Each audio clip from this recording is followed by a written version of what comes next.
Picture this. It's a cold night somewhere in Africa, maybe 400,000 years ago. A small group of early humans huddles together in the darkness, watching something that most animals flee from in terror. A flickering orange glow, dancing flames, fire. But they're not running. They're feeding it, carefully placing branches and dry grass to keep it alive. And in that moment, without knowing it, they're doing something that will change the trajectory of life on Earth forever. Today you're sitting in a climate-controlled room, probably looking at a screen with technology that would seem like magic to people just a century ago. You've got instant access to more information than entire civilizations possessed. You can communicate with someone on the other side of the planet in seconds. You live roughly twice as long as your ancestors did just 10 generations back. And all of it, every single bit of our modern dominance, traces back to that moment when our ancestors decided to do something absolutely insane. They brought fire into their lives and kept it there. Now, you might think fire was just about staying warm or scaring off predators, and sure, that was part of it. But what actually happened was so much more profound, so much more transformative, that it literally rewired our biology. Fire didn't just change what we did, it changed what we are. See, there's this question that's bothered scientists for decades. Why are humans so different from every other animal? We've got these massive brains that consume 20% of our energy, despite being only 2% of our body weight. We live in every environment on Earth, from Arctic tundra to tropical rainforests. We cooperate in groups of millions of strangers. We create art and music and mathematics. Other primates are smart, sure, but they're not building particle accelerators. They're not writing symphonies. They're not sending robots to Mars. So what happened to us? What made us so radically different? The answer is sitting in front of many of you right now, even if you don't realize it.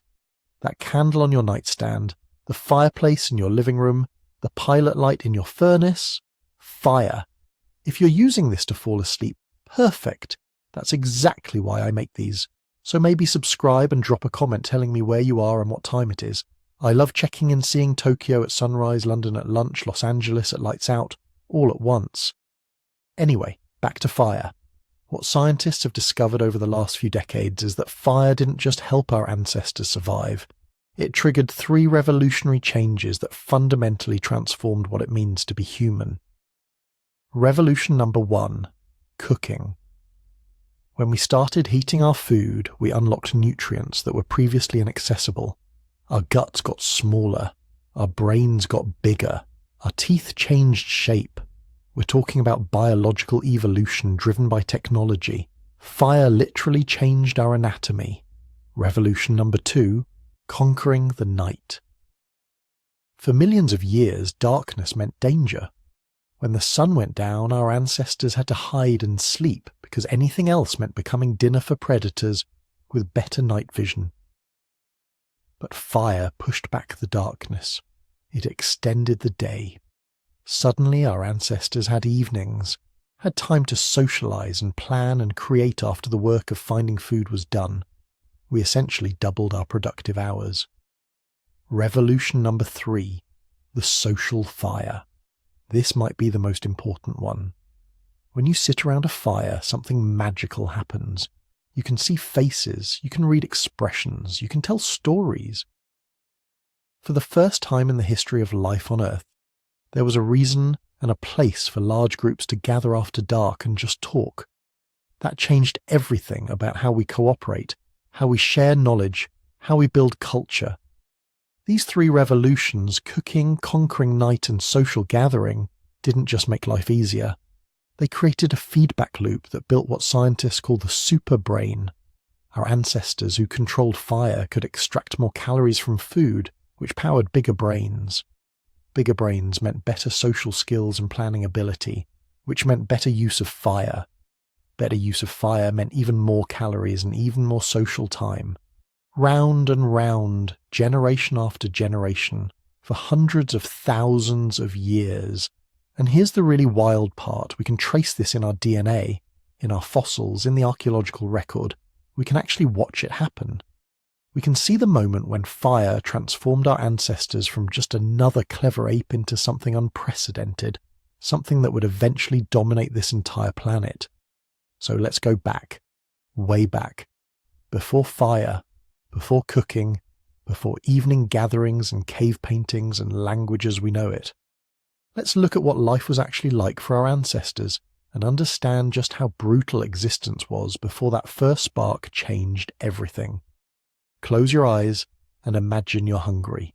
Not modern hungry, where you can raid the fridge or order takeout. We're talking about 2 million years ago hungry. You're standing in the African savannah, the sun beating down, and you need to eat. But here's the problem. Everything you can eat is raw, tough, and packed with fibre that your body can barely process. You spot a tuber. One of your group members digs it up with a stick. It's about the size of your fist covered in dirt. You brush it off and take a bite. The texture is like chewing through a combination of wood and rubber. Your jaw muscles, which are massive compared to modern humans, start working. Chew, chew, chew. 5 minutes later, you're still chewing the same mouthful. Your jaw's getting tired, but you can't stop because this tuber contains maybe 150 calories, and you need about 2,000 just to survive the day. So you keep chewing, and chewing, and chewing. This was life before fire.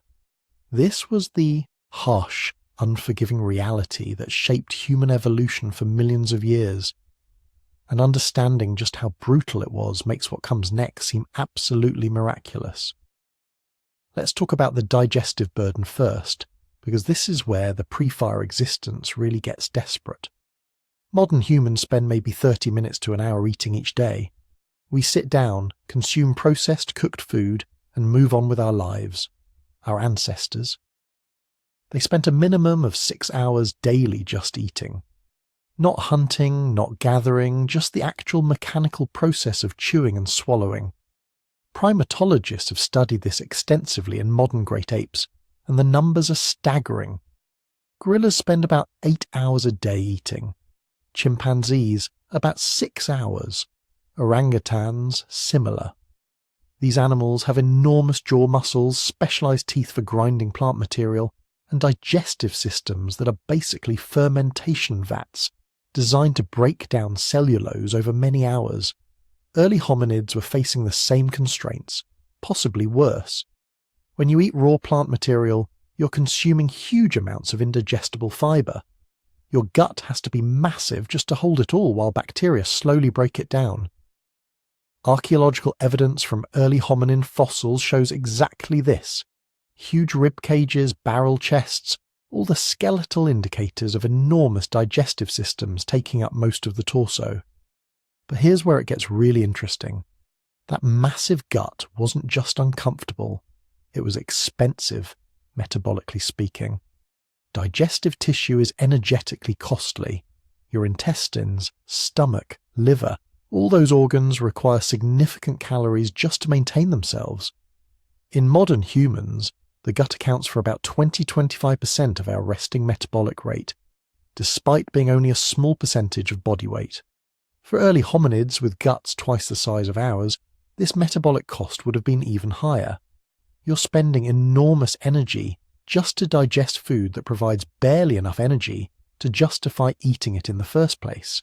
It's a trap, an evolutionary dead end that kept our ancestors locked in a cycle of constant foraging and endless chewing.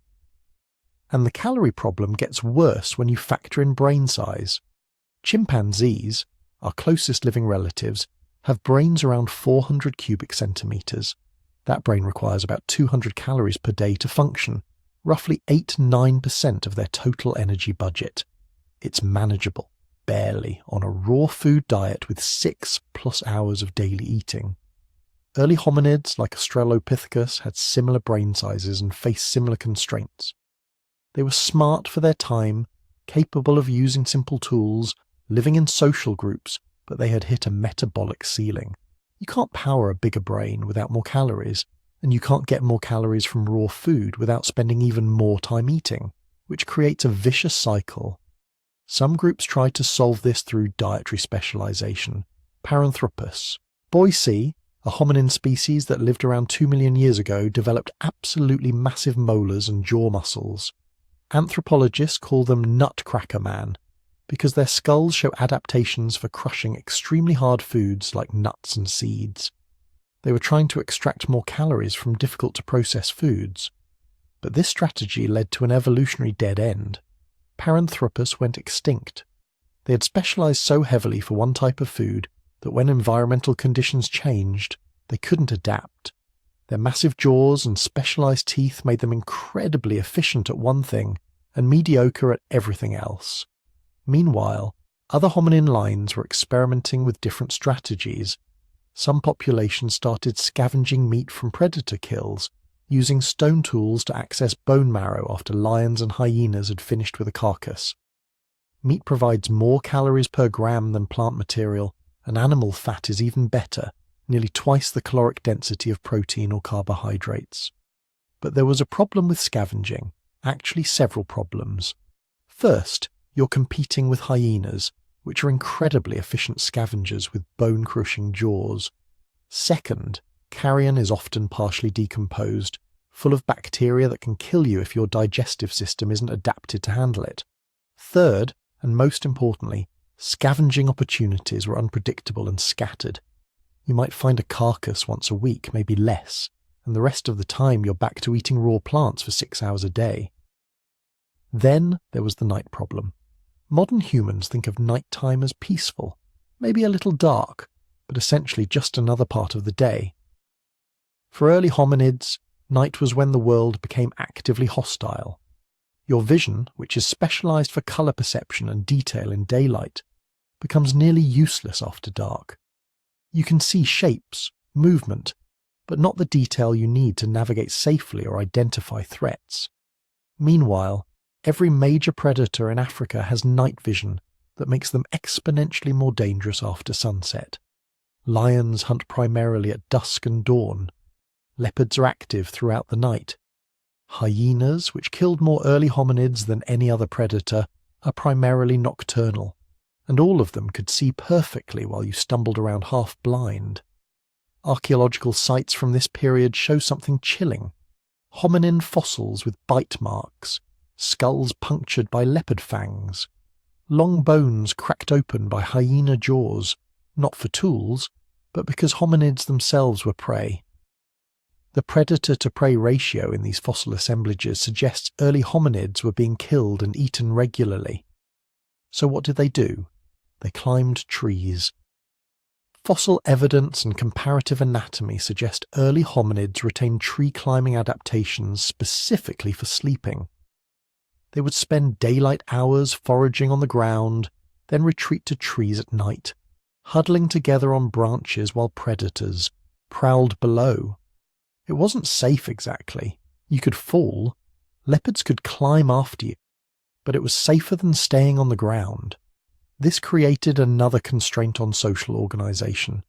You can't form large groups if everyone needs to find secure sleeping spots in trees every night.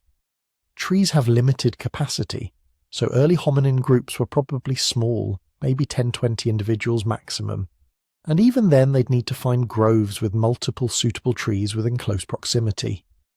Daytime wasn't much better in terms of social complexity. When everyone spends 6 hours eating, scattered across a landscape foraging for dispersed plant foods, there's limited time for social interaction. You can't develop sophisticated communication when your day consists of waking up, climbing down from trees, walking to foraging sites, chewing for 6 hours, walking to sleeping sites, climbing trees, and sleeping. Some researchers think this is why early hominin communication remained primitive for millions of years, not because they lacked the cognitive capacity, but because they lacked the time and social context in which complex language would be useful. When you're chewing tubers for 6 hours, you can't talk. When your group is scattered across half a square mile foraging, you can't have extended conversations. The geographical constraints were equally limiting. Early hominids were trapped in relatively narrow ecological zones. They needed year-round access to plant foods, water sources, and some degree of tree cover for nighttime safety. This meant they were restricted primarily to woodland savanna mosaics in east and southern Africa. Climate records from this period show how limiting this was. Between 2 and 3 million years ago, global climate was becoming increasingly variable. Wet periods alternated with dry periods, sometimes quite abruptly. When conditions were good, hominin populations could expand into marginal habitats. When droughts hit, they contracted back into core refuge areas or went extinct. Genetic diversity studies of modern humans, extrapolated backward, suggest early hominin populations were probably quite small, maybe tens of thousands of individuals maximum, possibly much fewer. They were living on the edge, always a few bad years away from extinction. Now here's where the archaeological mystery comes in, because scientists have been arguing about when fire use actually began for decades, and the evidence is frustratingly ambiguous. The earliest widely accepted evidence of controlled fire use comes from sites in Africa and the Middle East dating to about 400,000 years ago. These sites show burned bones, charred plant remains, and discoloured sediments in patterns that suggest intentional fires rather than natural wildfires. But there are tantalising hints of much earlier fire use. A site in South Africa called Wonderwerk Cave has evidence of burned bone and plant ash dating to 1 million years ago. Another site in Kenya, Chesawanja, has burned clay fragments potentially dating to 1.4 million years ago. And some researchers think they found evidence of fire use at Swartkrans Cave in South Africa, dating back nearly 1.5 million years. The problem is that proving early fire use is extraordinarily difficult. Wildfires happen naturally in Africa. Lightning strikes, volcanic activity, spontaneous combustion of plant material, all these can create burned materials that look similar to what humans would produce. To prove intentional fire use, you need to show repeated burning in the same location, evidence of fire maintenance, burned materials that wouldn't naturally burn together, things that are hard to preserve over millions of years. Some researchers think our ancestors might have been using fire opportunistically, long before they learned to create and maintain it. Imagine a wildfire sweeps through an area. Our ancestors observed that animals killed by the fire are easier to eat, that certain plants become more digestible when burned. They start hanging around recent fire sites, scavenging burned food, maybe even carrying smouldering branches to new locations to create smoke that drives away insects. This opportunistic fire use wouldn't leave much archaeological evidence. No hearths, no fire pits, just occasional interactions with natural fires. But it would have been enough to start the evolutionary process, enough to demonstrate that fire could make food more digestible and life more comfortable. What we do know is that something changed. Somewhere between 2 million and 400,000 years ago, some population of hominids began to use fire systematically enough that it transformed their biology. We know this because the fossil record shows dramatic changes during this period. Brain sizes increasing, gut sizes decreasing, teeth getting smaller, jaw muscles becoming less robust. These changes couldn't happen on a raw food diet. The energetic math doesn't work. The only way to power a larger brain with a smaller gut is to increase the caloric availability of your food. And in the pre-agricultural world, there's only one way to do that at scale: fire. But understanding how that transition actually happened, when our ancestors moved from helpless prey huddling in trees to masters of flame reshaping the world, that's where the story gets really interesting. Imagine being one of our ancestors 1.5 million years ago. You're walking across the African savannah with your small group, maybe 15 or 20 individuals. The dry season has been brutal. Waterholes are disappearing. Game is scarce. Everyone's hungry, everyone's tired, and everyone's constantly watching the horizon for predators. Then you see it. Smoke rising in thick black columns from the forest ahead. You smell something acrid, terrifying, completely unlike anything in your normal experience. And you hear a sound that makes your blood run cold, a deep crackling roar that seems to be eating the landscape itself. Fire. Every instinct in your body screams, run. And that's exactly what most animals do. You've seen it before, those rare times when lightning strikes during the dry season and ignites the grasslands. Herds of antelope stampeding in panic, lions and hyenas fleeing side by side, predator and prey united in terror. Birds rising in enormous clouds, their cries filling the air. Fire is death. Fire is the thing that consumes everything. Trees that have stood for generations, gone in minutes. Tall grass that provides cover and food reduced to ash. Animals caught in the wrong place at the wrong time, their charred remains scattered across blackened earth. So, you run. Of course you run. You gather your group and you move away from the smoke, away from the heat, away from the terrible roaring sound. You spend the night in a different part of your territory, huddled together watching the orange glow on the horizon. But the next day, something makes you come back. Maybe it's hunger. Maybe it's curiosity. Maybe it's just the need to check if your familiar territory is still usable. You approach carefully, ready to flee at the first sign of danger. The landscape is transformed. What was forest is now open ground. What was tall grass is now ash. The air still smells of smoke, and heat rises from patches of ground that are still warm to the touch. But the fire itself is gone. It burned through and moved on, or burned itself out when it reached a river or rocky area with nothing left to consume. Then you notice something else. Bodies. Animals that didn't escape in time, but they're not like the carcasses you're used to finding. These ones smell different. And when you approach one cautiously, expecting it to be burned beyond recognition, you discover something extraordinary. The outside is charred and black, yes, but when you tear into it with your teeth and fingers, the meat inside is different, softer, easier to chew. And the taste is something entirely new, richer somehow, more satisfying than any raw meat you've ever eaten. This is the moment. This is when everything changes, even though nobody knows it yet. You're eating cooked meat for the first time in human history. You don't have a word for cooked. You don't understand what heat does to proteins and fats. You just know that this food is better than anything you've tasted before. And you're not alone. Other scavengers have figured it out too. You see other human groups picking through the burned landscape. You see baboons and even some large birds, all taking advantage of this sudden abundance of easily accessible food. For a few days, the usual competition for resources is suspended. There's enough fire-cooked meat for everyone, but then it's gone. The edible carcasses are consumed. Predators and scavengers pick the bones clean. Rain comes and washes away the ash. Within weeks, the landscape begins to recover. Green shoots pushing up through the blackened ground. And the memory of that amazing food begins to fade, except it doesn't fade completely. Some individual in some group somewhere remembers, and the next time they see smoke on the horizon, instead of just running away, they wait.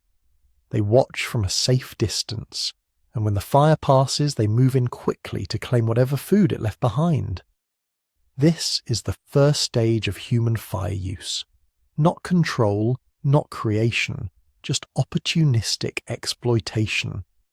Following wildfires the way vultures follow predators, waiting for a chance to scavenge whatever the destruction left behind. And this stage lasted a very, very long time. Maybe 500,000 years. Maybe more. The archaeological evidence is frustratingly ambiguous, partly because natural fires and human-controlled fires look similar in the fossil record. A layer of ash with burned bones could be from a wildfire that our ancestors scavenged, or it could be from a campfire they deliberately maintained. But there are clues. Wonderwork Cave in South Africa gives us some of the earliest evidence. Around 1 million years ago, somebody was using fire in that cave. We know this because the ash layers are too consistent, too controlled to be natural. Wildfires don't burn in the same spot repeatedly over thousands of years. Humans maintaining campfires do. At Gesher Beno Yaakov in Israel, dated to about 790,000 years ago. Archaeologists found something even more telling. Multiple hearths, deliberately constructed fire pits arranged in patterns suggesting organized living spaces, clusters of burned flint tools and animal bones that indicate systematic use of fire for cooking and tool making. This isn't opportunistic scavenging anymore. This is control. But even control isn't creation. There's a huge difference between maintaining fire and making fire. Maintaining fire means you found it somewhere, probably from a lightning strike or volcanic activity, and you kept it alive. You fed it with wood and grass. You protected it from wind and rain. You carried embers with you when you moved camp, keeping them alive in bundled bark or animal dung, anything that would smoulder slowly without flaming out. Creating fire means you can make it appear from nothing. You can take dead wood and rocks or sticks and create flame through friction or percussion. This is a completely different level of mastery, and it probably didn't happen until much later, maybe 400,000 years ago, maybe even more recently. Think about what maintaining fire requires. You need to understand that fire eats fuel. You need to learn that different materials burn differently. Dry grass catches quickly but burns out fast. Hardwood burns slowly and produces long-lasting coals. You need to figure out that fire needs air, that smothering it makes it die, but wind can make it spread dangerously. You need to develop techniques for transporting it, for keeping it alive overnight, for preventing it from escaping and destroying your camp. This is sophisticated knowledge. It requires observation, experimentation, teaching, and learning. It requires a level of cognitive development that earlier human species simply didn't have. The individuals using fire at Wonderwork Cave and Gesher Beno Yaakov weren't modern humans. They were probably Homo erectus, maybe early Heidelbergensis, but they were smart enough to recognize fire's value and capable enough to maintain it once they found it. How many times was this knowledge discovered and lost? How many groups figured out fire maintenance only to lose it when their firekeeper died in an accident, or when heavy rains extinguished their flames and they couldn't find natural fire to restart from? We'll never know exactly, but the patchy archaeological record suggests it happened repeatedly. Because maintaining fire is hard. It requires constant attention. Someone has to wake up in the middle of the night to add fuel. Someone has to stay in camp instead of going on the hunt to protect the flames. Someone has to know exactly how much fuel to add, how to arrange it, how to blow on the coals to bring them back to life. This created new social dynamics. Fire knowledge became valuable, maybe the most valuable knowledge in the entire group. The person who understood fire best, who could keep it alive through storms and droughts, who could nurse dying embers back to flame, that person had power. Not physical power like the best hunter or fighter, but something potentially more important.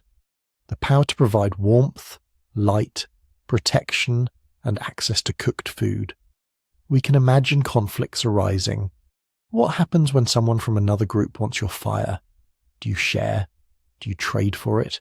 Do you fight to protect it? What happens when the firekeeper makes demands?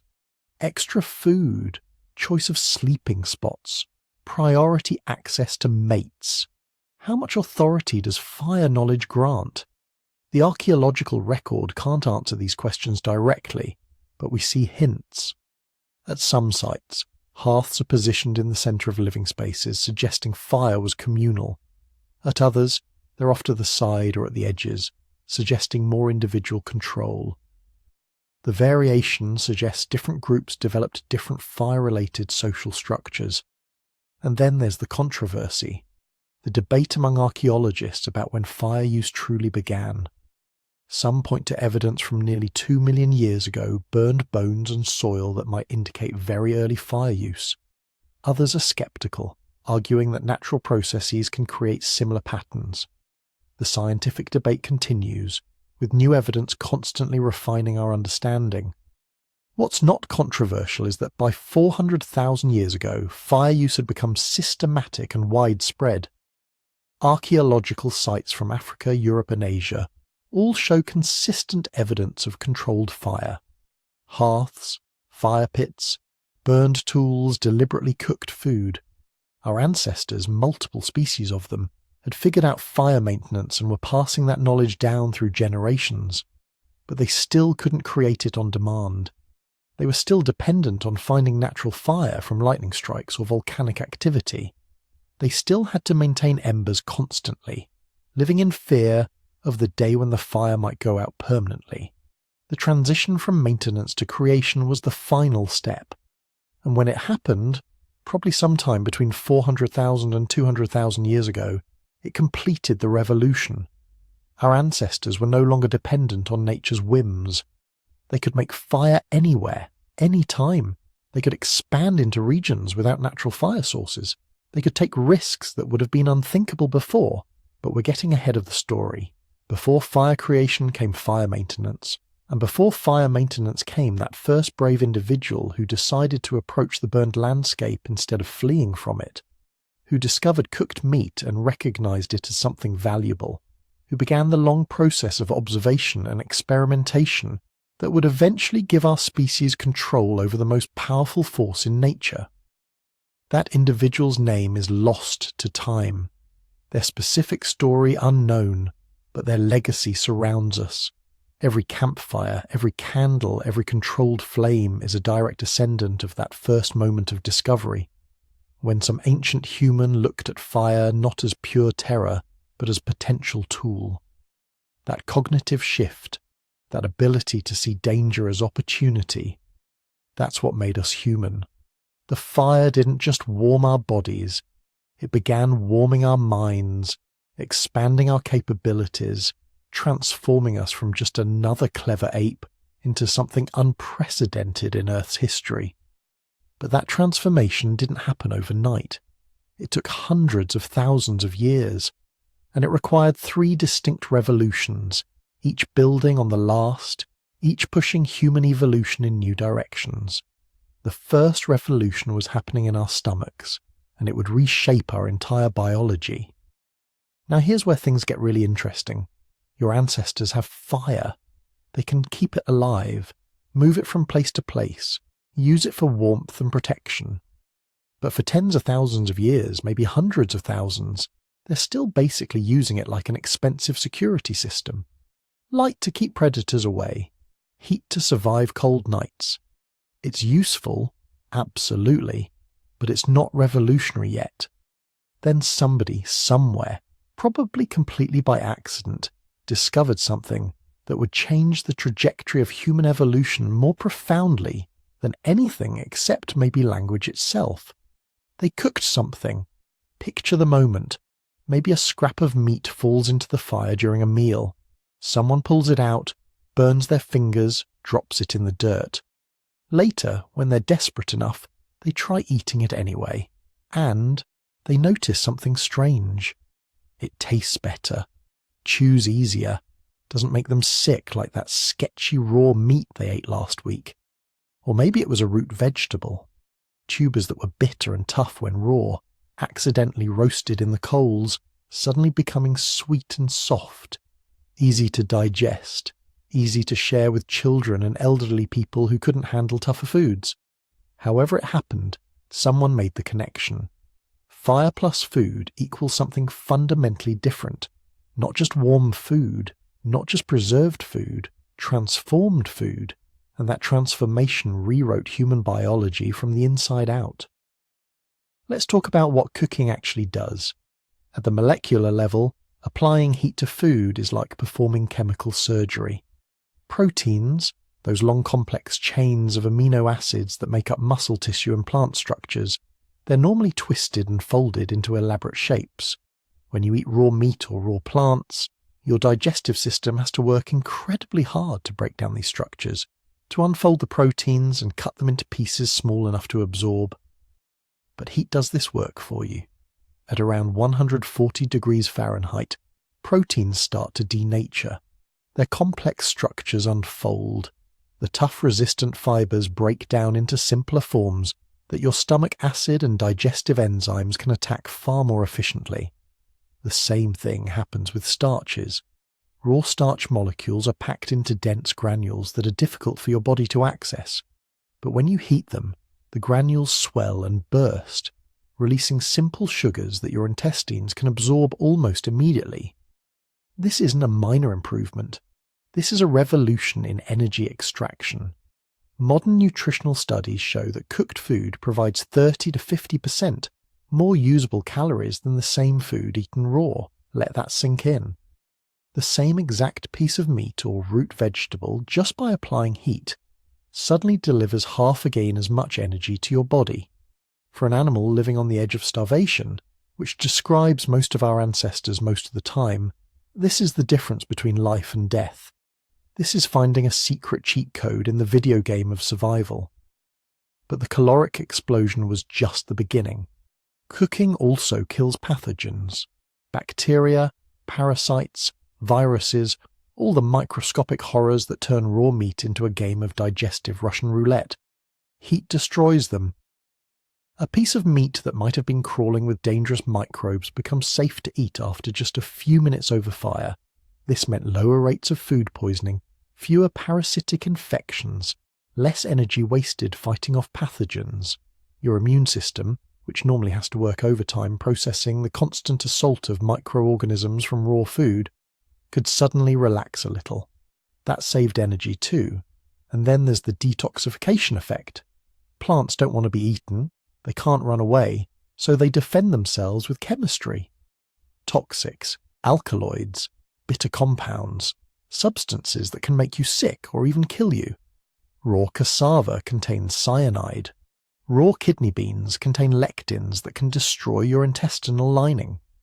Hundreds of plants that could provide nutrition are literally poisonous when eaten raw. But cooking neutralizes most of these toxins. Heat breaks down the chemical defenses plants use to protect themselves. Suddenly, the entire botanical world opened up to human exploitation. Plants that would have been inedible became staple foods. The range of things your ancestors could eat expanded exponentially. Think about what this meant for survival. Before cooking, your ancestors were limited to foods they could safely digest raw. Certain meats, certain fruits, a limited selection of plants.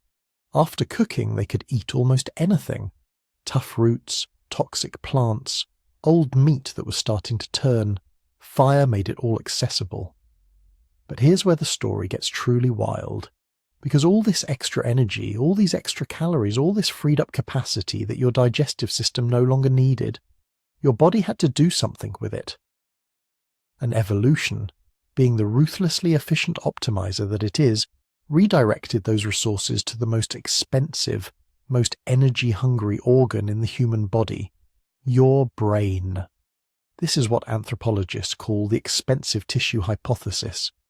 It was proposed by Leslie Aiello and Peter Wheeler in 1995, and it's one of the most elegant explanations in evolutionary biology. The basic idea is simple. Brains are phenomenally expensive to run. Your brain makes up about 2% of your body weight, but consumes roughly 20% of your total energy budget. It's like running a supercomputer that never sleeps, constantly burning calories even when you're resting. For most animals, this kind of energy demand is impossible to sustain. They need every available calorie just to power their digestive systems, which have to process huge amounts of low-quality food. Gorillas spend 6 to 8 hours a day eating, constantly stuffing vegetation into their mouths to extract enough calories to survive. Their guts are massive, complex, energy-intensive organs. But cooking changed the equation for humans. By pre-digesting food externally with fire, our ancestors could extract more calories while requiring less digestive machinery. The stomach could shrink. The intestines could become shorter and less complex. All that tissue, all that metabolically expensive gut could be reduced, and the energy saved went straight to the brain. Over hundreds of thousands of years, this trade-off became written into human anatomy. Our digestive systems became progressively smaller and simpler. Our brains became progressively larger and more complex. We literally traded gut for brain, inch by inch, neuron by neuron. The fossil record shows this transformation clearly. Early hominids like Australopithecus had relatively small brains, around 450 cubic centimeters, and evidence suggests large, robust digestive systems. Homo erectus, one of the first human species clearly associated with fire use, had brains nearly twice that size. And modern humans, we average around 1,350 cubic centimeters, 3 times the brain capacity of our pre-fire ancestors. This wasn't just about size either. Bigger brains enabled more complex neural networks, more sophisticated information processing, enhanced memory, improved problem-solving abilities. The cognitive toolkit that would eventually let humans dominate the planet was being built, calorie by calorie, neuron by neuron, all funded by the energy surplus that cooking provided. But the biological transformation wasn't limited to internal organs. Cooking also reshaped the human face in ways that are still visible today. Look in a mirror. See those relatively small teeth? Those weak jaws? That graceful bone structure around your mouth? That's the face of a cooking species. Before cooking, human ancestors needed powerful jaws and massive teeth to process raw food. Chewing tough, fibrous vegetation and raw meat required serious mechanical force. Early hominids had dental structures that would look monstrous by modern standards. Huge molars for grinding, prominent brow ridges to anchor massive chewing muscles, thick jaw bones to withstand constant stress. But once food was cooked, all that heavy machinery became unnecessary. Cooked meat tears easily. Cooked vegetables mash into soft pulp. You don't need a hydraulic press of a jaw to eat cooked food. You need something much lighter and more efficient. Over generations, natural selection favoured individuals with smaller teeth and weaker jaws, not because those traits were advantageous on their own, but because they represented freed-up resources. The energy that would have gone into building and maintaining massive dental structures could be redirected elsewhere, probably to that growing brain. The skull itself changed shape. Without huge chewing muscles attached to the side of the head, the cranium could expand upward and outward. The distinctive rounded skull of modern humans, so different from the elongated, heavy-browed skulls of our ancestors, is partly a consequence of reduced chewing demands. We quite literally have the faces we do because our ancestors started cooking their food 1 million years ago. But perhaps the most underappreciated revolution cooking brought was temporal, time itself. Consider how much time it takes to eat. Modern humans eating cooked food typically spend around an hour a day consuming meals. Maybe 2 hours if you're really enjoying yourself, but raw food takes far longer to process. Primates eating raw diets spend 5 to 6 hours a day just chewing. Gorillas, like I mentioned, can spend up to 8 hours eating. That's 1/3 of their entire day, every day, devoted to mechanically breaking down food. Your ancestors, before cooking, faced the same constraint. To get enough calories from raw food to fuel their relatively large brains, they would have needed to spend huge portions of every day eating, time they couldn't spend making tools, time they couldn't spend planning hunts, time they couldn't spend teaching their children or maintaining social relationships. Cooking broke this constraint. By pre-digesting food with fire, early humans could extract their daily calorie requirements in a fraction of the time. Suddenly there were hours available, empty hours that could be filled with other activities. Tool-making became feasible. You could spend an afternoon carefully crafting a better spear point because you weren't constantly interrupted by the need to forage and eat. Social bonding became possible. You could sit around the fire with your group, sharing stories and strengthening relationships while your food cooked itself. This time, liberation might have been just as important as the caloric surplus. Human culture, the accumulation of knowledge across generations, requires time to transmit. Parents teaching children, elders sharing wisdom, skilled individuals demonstrating techniques. All of this takes time that simply wasn't available to species spending half their waking hours chewing. Cooking created that time, and with that time came everything we recognize as distinctly human. Art, music, storytelling, elaborate tool traditions, strategic planning, abstract reasoning. All of it became possible because our ancestors weren't spending 6 hours a day mechanically processing raw vegetation. But here's the truly mind-blowing part. This transformation was so complete, so total, that it became irreversible. Modern humans, despite being genetically almost identical to our ancestors from 200,000 years ago, literally cannot survive on raw food alone. Studies of modern raw food enthusiasts show this clearly. Even with access to the best possible raw foods, carefully selected and prepared, with unlimited quantities available, people on strict raw diets consistently lose weight and show signs of chronic energy deficit. Women's reproductive systems shut down. Children fail to develop properly. The human body, shaped by 1 million years of cooked food, simply can't extract enough energy from raw sources to maintain itself. We crossed a point of no return. We became obligate cooks, a species that requires external food processing to survive. Fire transformed from a useful tool into a biological necessity. Our ancestors didn't just learn to cook, they evolved to need cooking. This is unprecedented in the natural world. No other species has ever become dependent on a culturally transmitted technology for basic survival. Birds build nests, beavers build dams, but they could survive without these behaviors if necessary. Humans can't survive without fire, without cooking. The technology became part of our biology. And this transformation, this fundamental rewiring of human existence, happened relatively fast in evolutionary terms. Within maybe 500,000 years of regular fire use, humans had already become significantly dependent on cooking. Within 1 million years, the dependence was complete. Your ancestors weren't just using fire, they were being remade by it. Every generation slightly more dependent, slightly more adapted to cooked food, slightly less capable of surviving without it, until finally they became us, a species with small guts, huge brains, weak jaws, and an absolute requirement for fire.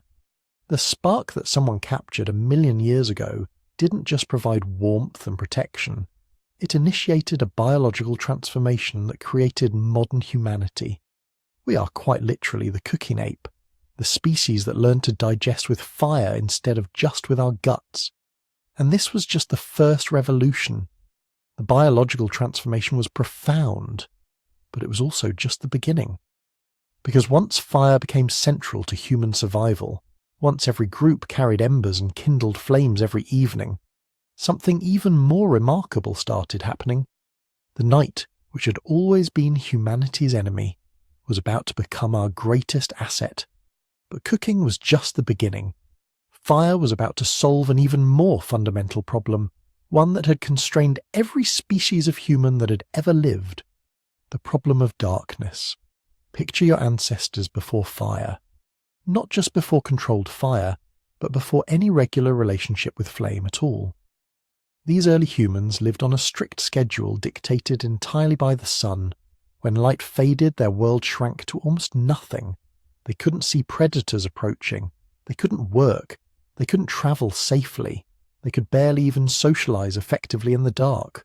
So what did they do? They found the best shelter they could. Maybe a cave, maybe a dense thicket.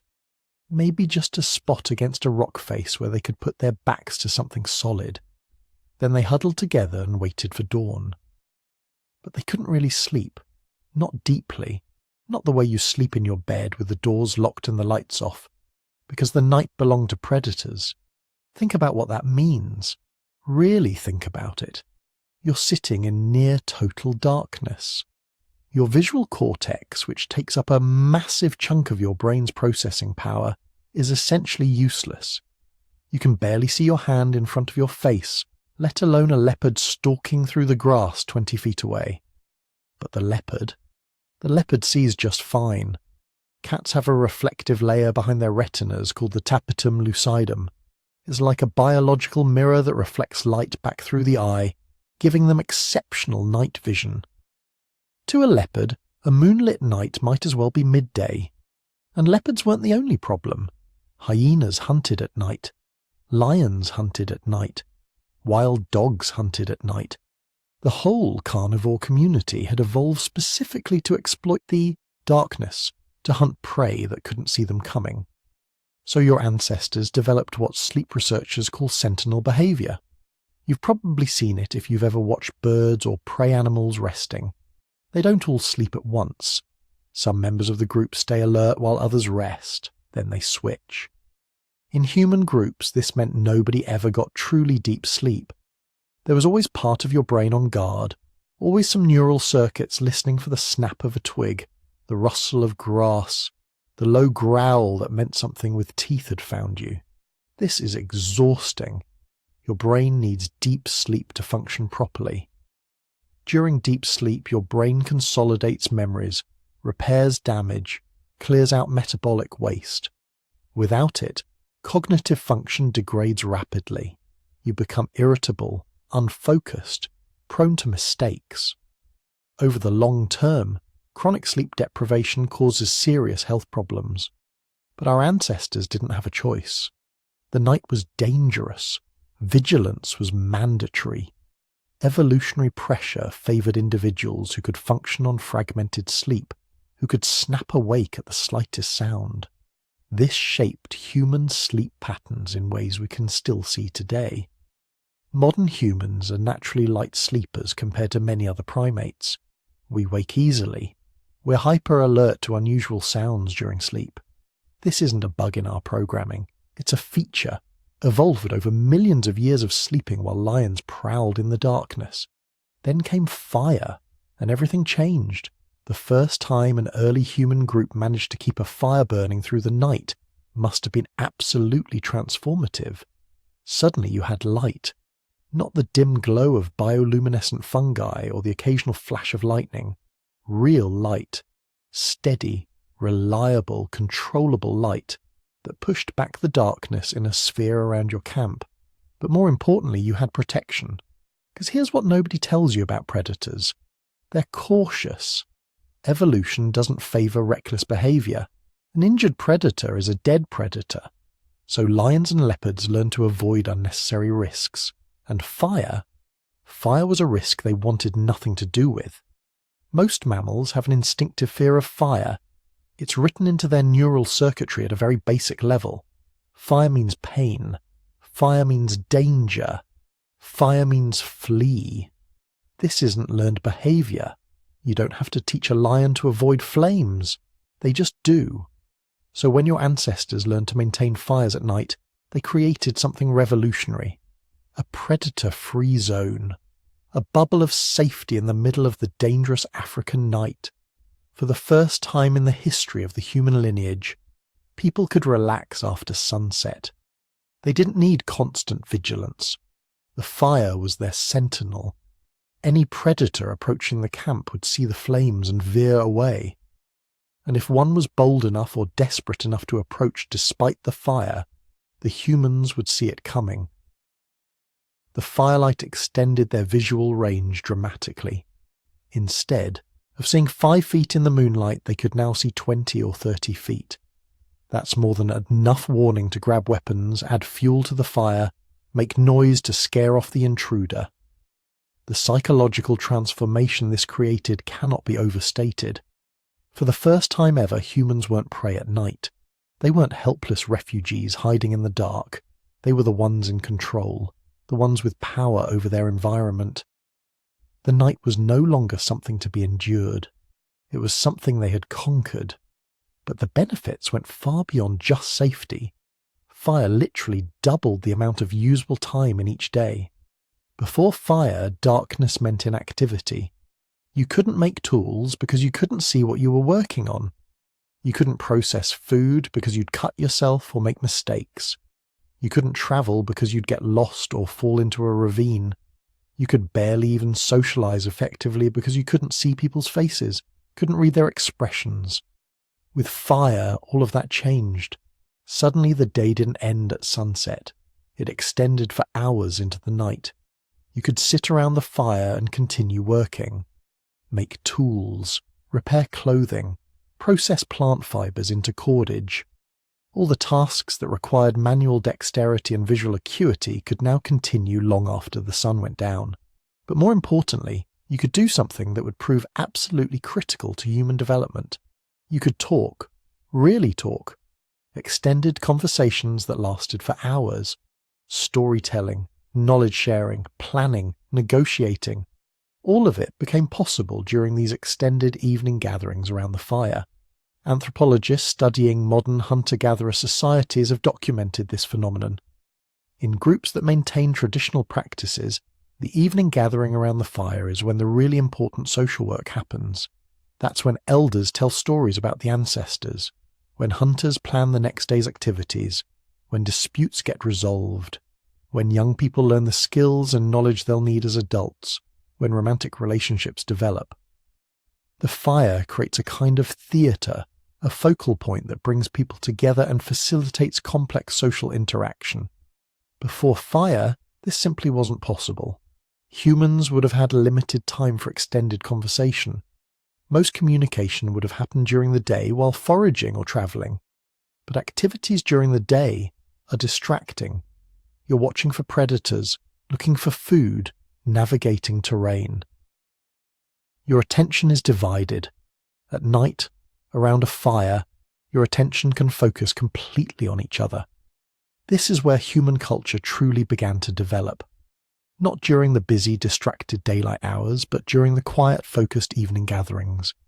This is where language became more sophisticated, where stories developed, where knowledge accumulated across generations, where the foundations of human civilization were laid, one conversation at a time around countless fires over hundreds of thousands of years.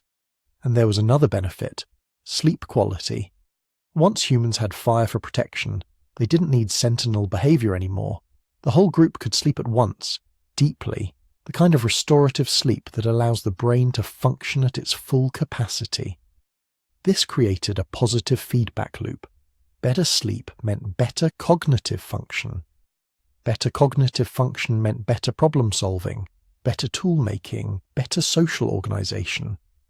Better social organization meant more successful groups that could maintain fires more reliably.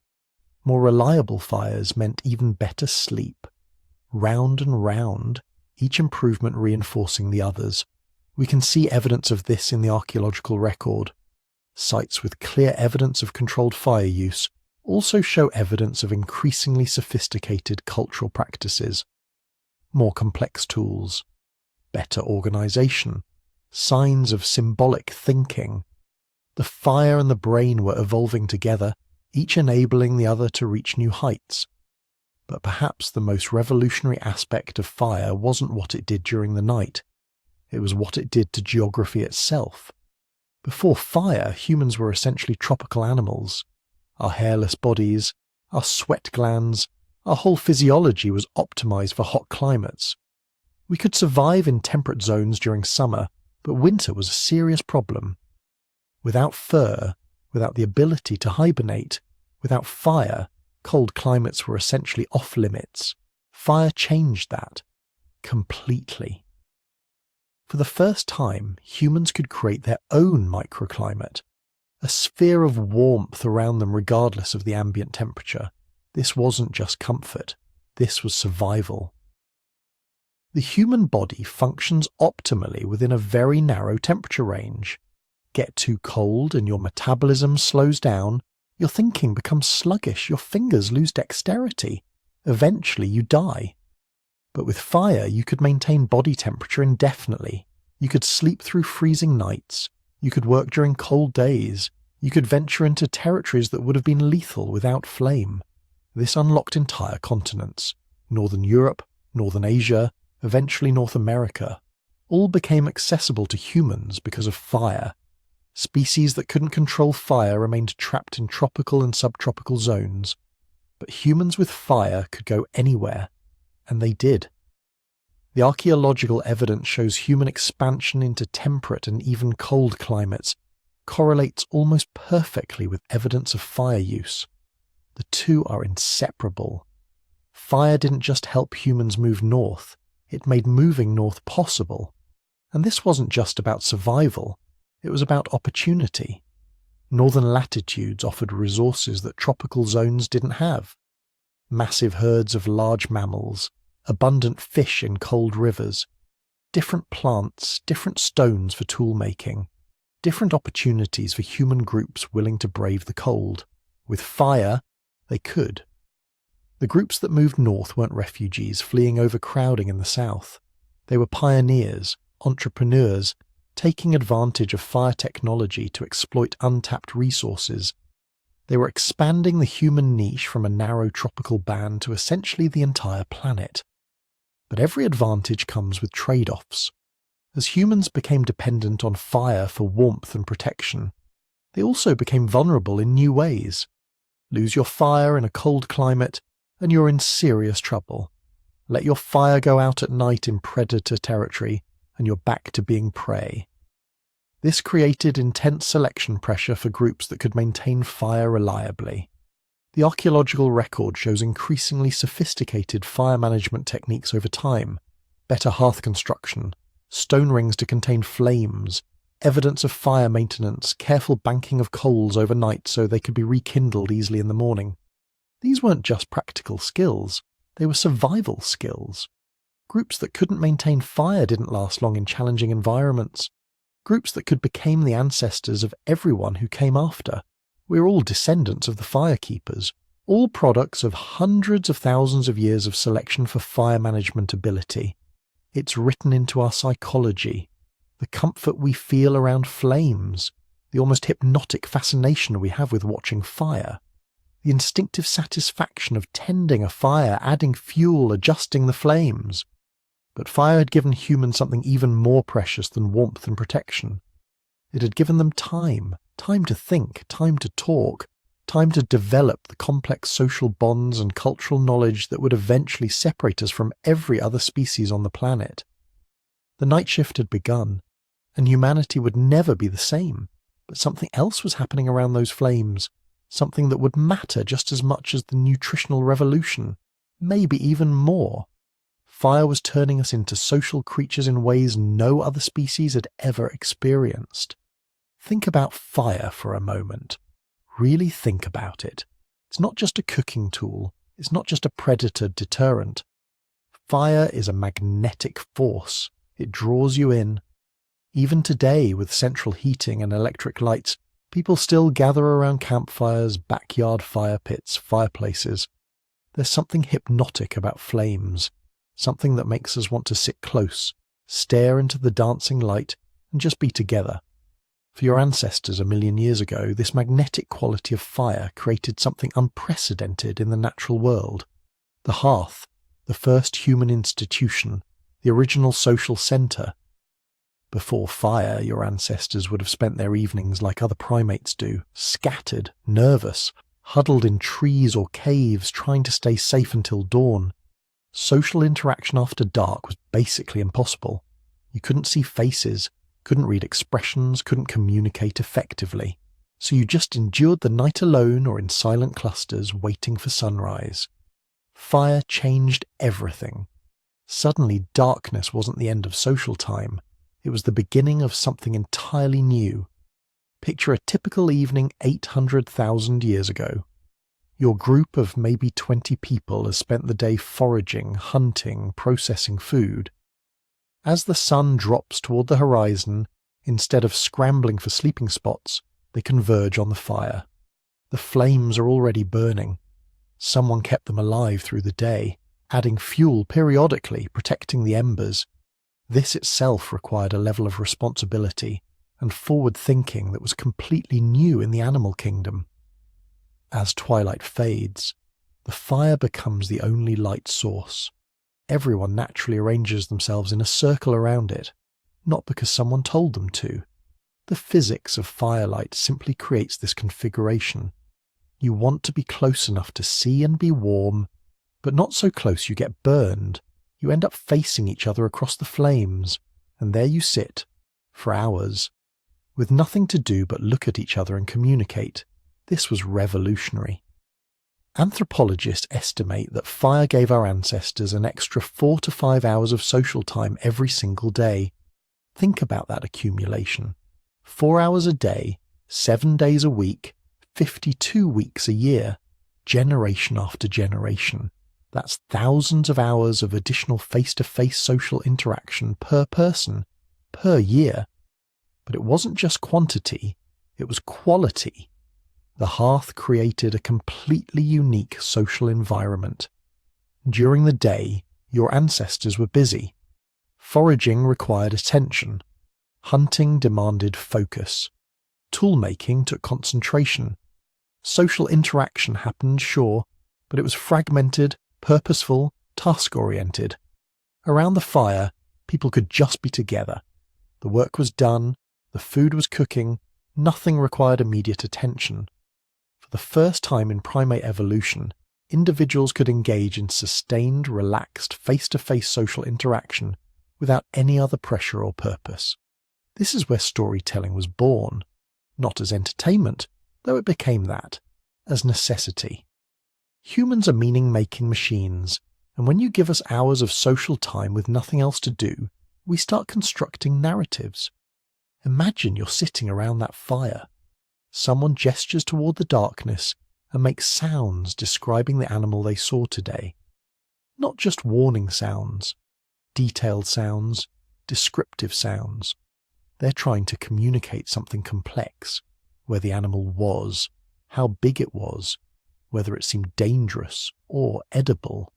Others listen intently. Someone else adds information. Maybe they saw the same animal yesterday in a different location. Now you're tracking patterns, predicting behavior, planning tomorrow's activities based on shared information. This isn't instinct. This is culture. Knowledge being transferred through communication rather than genetics. And it's happening because fire gave you the time and the setting to make it possible. But storytelling evolved beyond practical information sharing. It became something stranger, more abstract. People started describing things that happened in the past, not yesterday, but seasons ago, years ago. They told stories about ancestors who were no longer alive, about places they'd been when they were younger, about dangers they'd survived and lessons they'd learned. This required a cognitive leap that still makes scientists scratch their heads. You have to understand that other people have mental states, that they can hold information you don't have, that their past experiences which you didn't witness can be valuable to you in the present. Psychologists call this theory of mind, the ability to model other people's thoughts and perspectives. It's something humans excel at and most other animals struggle with, and the evidence suggests it evolved primarily around fires. Why? Because firelight gatherings created the perfect environment for theory of mind to develop. You're sitting there for hours, watching faces flicker in and out of the light. You start noticing expressions. This person looks worried. That person seems excited. Over time, you get better at reading these subtle cues. You start predicting behavior, understanding motivation, anticipating what someone might do based on what you think they're thinking. Natural selection would have strongly favored individuals good at this. Someone who could understand group dynamics would navigate social relationships more successfully. They'd form better alliances, avoid conflicts, gain status, and they'd be more likely to survive and reproduce. Over thousands of generations, human theory of mind became extraordinarily sophisticated. We became the mind-reading apes, not telepathic, but remarkably good at inferring thoughts, intentions, and emotions from minimal cues. All because fire gave us thousands of hours to practice. And then there's language, the big one. The adaptation that really sets humans apart from every other species on Earth. We don't know exactly when fully modern language evolved. Probably not all at once, more likely gradually, over hundreds of thousands of years. But we're increasingly certain that fire accelerated the process dramatically. Here's why. Language isn't just useful, it's incredibly complex. The grammar rules, the vocabulary, the subtle meanings, the ability to discuss abstract concepts and things that aren't immediately present. All of this requires massive cognitive machinery. Your brain dedicates huge amounts of processing power to language, more than to almost anything else you do.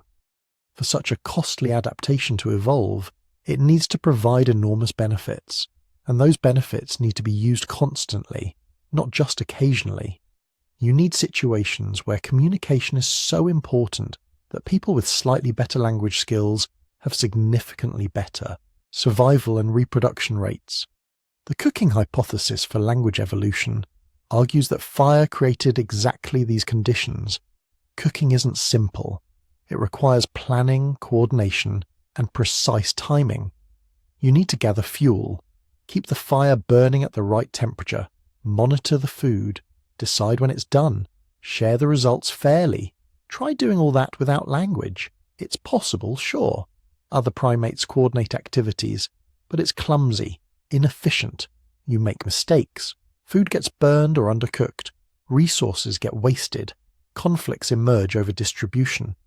Now imagine a group where individuals can discuss these activities, where someone can say, in whatever proto-language they're using, that the fire needs more wood, where another person can indicate that the food smells like it's almost ready, where the group can agree in advance how the meal will be divided. That group wastes less food, shares more fairly, cooperates more effectively, and they survive better than groups that can't coordinate as well. Over time, the groups with better communication skills outcompete those with worse communication. Language abilities improve generation by generation, but it goes deeper than practical coordination. The social aspects of cooking might have been even more important for language evolution, because cooking wasn't just about nutrition, it was about culture. Every human society that's ever been studied has food-sharing rituals. Shared meals are sacred time. They're when families bond, when alliances form, when courtship happens, when social hierarchies get negotiated. The dinner table, whether it's an actual table or just a space around a fire, is where human social life unfolds. This pattern is so universal it has to be ancient. And it has to trace back to those early fires. When your ancestors started cooking food, they also started sharing it in ritualized ways, not just grabbing and eating individually like other primates, but distributing portions, observing protocols, using the meal as a social event. These rituals required language to maintain. You need to communicate expectations, explain traditions to children, negotiate who gets what portion and why. Resolve disputes when someone feels they've been treated unfairly. Without sophisticated communication, the whole system breaks down. So, fire selected for language ability, not just the practical language of coordination, but the social language of relationship building, tradition maintenance, and cultural transmission. And once you have that kind of language, everything changes, because now you can teach, not just show someone how to do something and hope they figure it out, but actually explain, describe the reasoning behind techniques, warn about dangers they haven't encountered yet, share knowledge accumulated over lifetimes. Around the fire at night, elders could transmit decades of knowledge to younger generations, which plants were edible and which were poisonous, where water sources could be found during dry seasons, how to predict weather patterns, when certain animals migrated, how to navigate by stars. This intergenerational knowledge transfer created cultural continuity. Each generation built on what the previous one had learned instead of starting from scratch. Knowledge accumulated, techniques improved, culture became cumulative, and this is why humans exploded across the planet while other smart animals stayed relatively limited. Other species had to rely on instinct and individual learning. Humans could package thousands of years of collective knowledge into teachable lessons transmitted around fires. But fire's social revolution went even further. It changed how we bonded with each other, especially romantically. Every human culture practices some form of shared meals between partners. Dating involves dinner. Marriages include feasts. Anniversaries center on special meals together. This isn't random, it's ancient. Pair bonding in humans is unusually strong compared to most primates.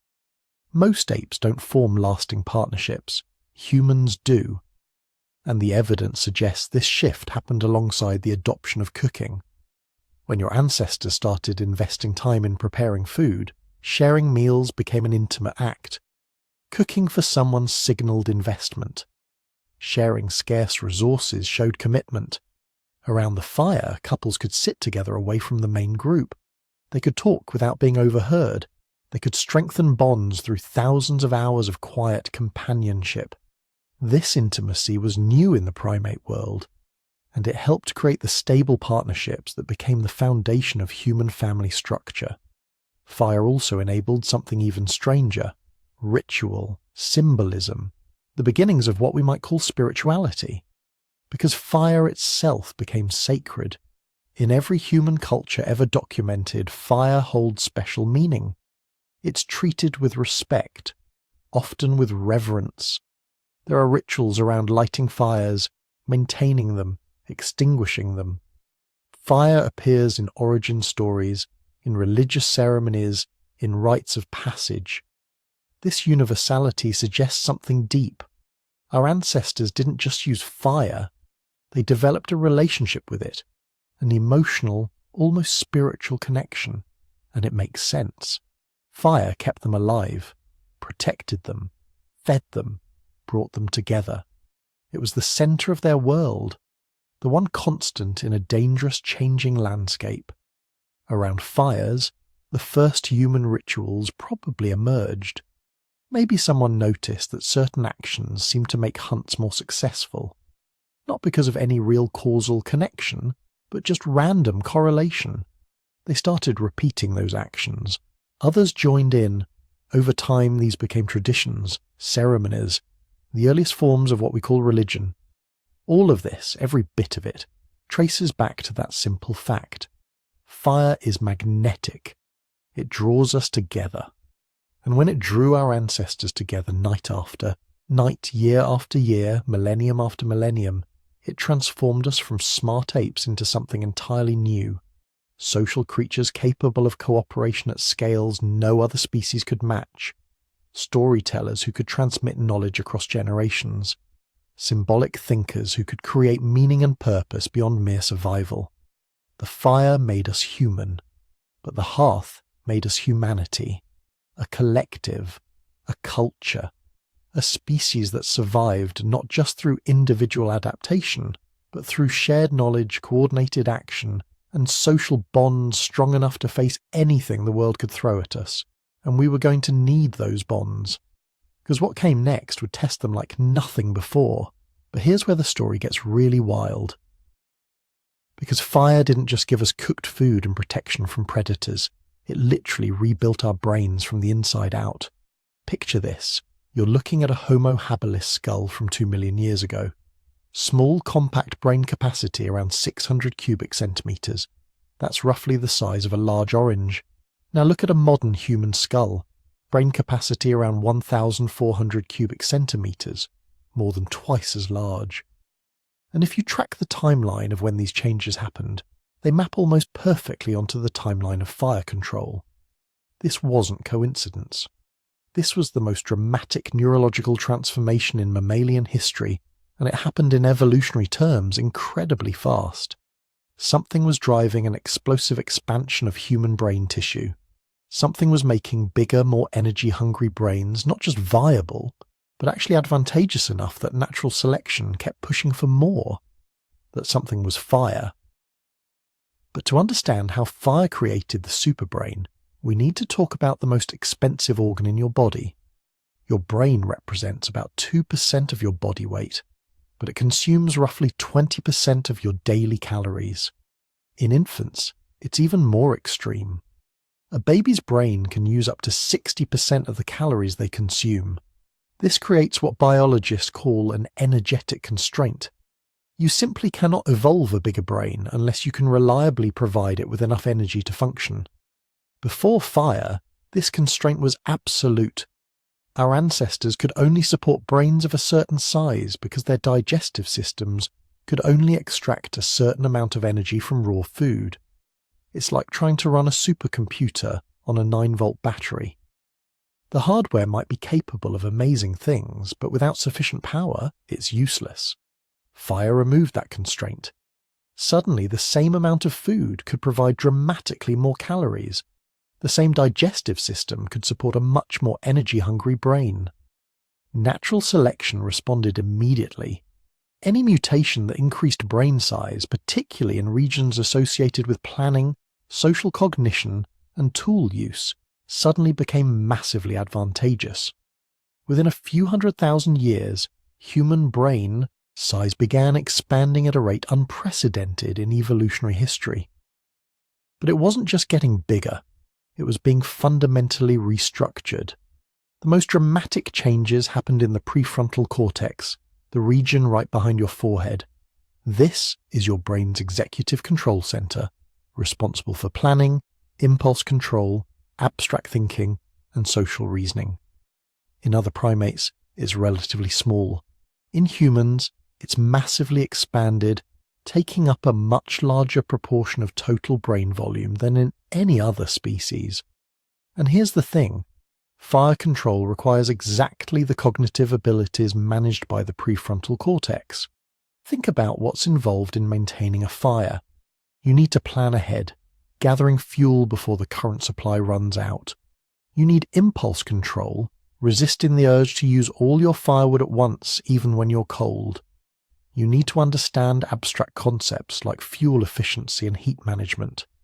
You need to think about the future, considering what might happen tomorrow if you let the fire die tonight. Every time one of your ancestors sat by a fire and made decisions about fuel management, they were exercising their prefrontal cortex.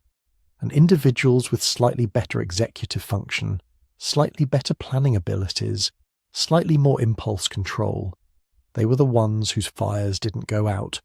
They were the ones who stayed warm, kept predators away, and had cooked food ready when they needed it.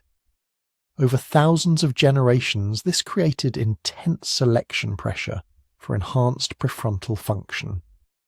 The individuals with bigger, more sophisticated prefrontal cortexes survived more often, reproduced more successfully, and passed those traits on to their children. Fire was literally selecting for the cognitive abilities required to control fire. It was a feedback loop. Better fire control supported bigger brains. Bigger brains enabled better fire control, which supported even bigger brains. But brain size alone doesn't tell the whole story. The quality of brain tissue matters just as much as the quantity. And here's where cooked food really becomes critical. Your brain is about 60% fat. Not the kind of fat that jiggles, but structural fat, the lipids that make up cell membranes and allow neurons to communicate effectively. The most important of these fats is DHA, docosahexaenoic acid. This long-chain omega-3 fatty acid is absolutely essential for brain development and function. Without adequate DHA, cognitive development is impaired, sometimes severely. The problem is, DHA is hard to come by in nature. The best sources are seafood and fatty meat from wild animals, but raw seafood is dangerous, full of parasites and bacteria. Raw meat, especially organ meat where DHA concentrates, is tough to digest and also potentially contaminated. Before fire, getting adequate DHA required taking serious health risks. After fire, everything changed. Cooked seafood is not only safe, it's one of the most nutrient-dense foods available. Cooked fatty meat becomes highly digestible, and cooking actually makes DHA more bioavailable, easier for your gut to absorb. Suddenly, the nutrients required for building bigger, better brains were abundantly available in forms your ancestors' digestive systems could handle. Archaeological evidence backs this up. Sites showing intensive fire use often also show evidence of systematic seafood consumption. Shell middens near ancient hearths, fish bones in cooking pits. Your ancestors weren't just eating whatever they could catch. They were specifically targeting foods rich in the nutrients their expanding brains required. And there's another factor we need to talk about, something that sounds unglamorous but was absolutely critical. Parasites. Before fire, your ancestors were constantly infected with intestinal parasites, worms, protozoans, bacteria, all consuming nutrients and producing toxins. Modern studies of wild primates show they typically carry multiple parasitic infections simultaneously. These parasites don't just steal calories, they actively impair cognitive function, producing inflammation in the gut that affects brain chemistry. They drain resources that could otherwise go to neural development. Fire killed these parasites. Thoroughly cooked food is essentially sterile, free of the eggs and larvae that would otherwise reinfect people with each meal. Within a generation of adopting cooking, human populations would have experienced a dramatic reduction in parasitic load. Suddenly, all those calories and nutrients that were going to feeding intestinal worms could be redirected to building and maintaining brain tissue. The effect would have been immediate and dramatic. Children growing up with less parasitic stress would develop more robust neural networks. Adults suffering less from chronic inflammation would think more clearly, remember better, solve problems more effectively. This wasn't a subtle advantage. This was a fundamental transformation of human cognitive capacity. But the superbrain wasn't just getting bigger and better nourished. It was being reorganized to handle an entirely new category of challenges. Social challenges. Here's something fascinating. As human brain size expanded, the neocortex grew disproportionately fast. This is the outer layer of the brain, heavily involved in conscious thought, sensory processing, and especially social cognition. In humans, the neocortex is absolutely massive compared to other primates. Anthropologists have found a strong correlation between neocortex size and social group size across primate species.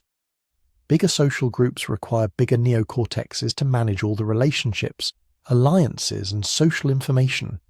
Chimps with social groups of about 50 individuals have appropriately sized neocortexes. Humans, who can maintain stable social relationships with 150 to 200 people, have dramatically enlarged ones. And fire created the conditions for these larger social groups. Those extended evening gatherings around the hearth weren't just entertainment, they were cognitive training sessions. Every night your ancestors practiced reading facial expressions in flickering firelight, interpreting tone of voice, tracking who said what to whom, managing the complex social dynamics of group living. Children growing up around fires were exposed to a level of social information unprecedented in primate evolution. They heard stories about people they'd never met, learned about events that happened before they were born, absorbed the accumulated social knowledge of their entire community. Their developing brains had to process all this information, creating neural networks capable of managing social complexity far beyond what any other species had ever attempted. Natural selection responded by favouring individuals with enhanced social cognitive abilities. People who could read others more accurately, predict social consequences more reliably, and navigate group politics more skillfully. Over hundreds of thousands of years, this created what neuroscientists now recognise as uniquely human social intelligence. And there's one more piece to this puzzle, one that changed everything about how human childhood works. The grandmother hypothesis. Most mammals have a simple life pattern: grow up, reproduce, die. Once females can no longer reproduce, natural selection stops caring about them. There's no evolutionary advantage to living past reproductive age. But human females routinely live decades beyond menopause. Why? Fire changed the economics of survival. Before fire, food preparation was relatively simple. Find something, eat it raw. But with fire, food preparation became complex and time-consuming. Gathering fuel, maintaining flames, monitoring cooking, processing foods to maximize nutritional value. These tasks required knowledge, experience, and attention. Older women, past their own reproductive years, suddenly had a new role. They could maintain fires, prepare food, and free up younger women to have more children. More importantly, they could accumulate and pass on knowledge. Which plants were good fuel, how to keep fires going in rain, what foods needed longer cooking, how to manage household resources. Genetic analysis suggests that the grandmother effect became significant around the time fire use became universal. Populations with longer lived, post-reproductive females had higher survival rates for their grandchildren. The genes for extended lifespan and post-reproductive health began spreading rapidly. This created yet another feedback loop. Grandmothers meant children had more time for learning, less time spent scrambling for survival. Extended childhoods allowed more time for brain development, more time for neurons to form complex networks, more time for cultural knowledge to be transmitted. Human childhood became extraordinarily long compared to other primates, and much of that extended development time was spent around fires, learning from elders who wouldn't have survived without fire's transformative effects. All these factors together created what neuroscientists call enhanced neuroplasticity. The human brain became not just bigger, but more flexible, more capable of adapting to new challenges, learning new skills, rewiring itself in response to experience. And fire created the perfect environment for developing neuroplasticity. Think about the diversity of activities that happened around fires. Tool making, requiring fine motor skills and spatial reasoning. Storytelling, developing language and memory. Cooking, involving planning and sequential reasoning. Social interaction, exercising emotional intelligence.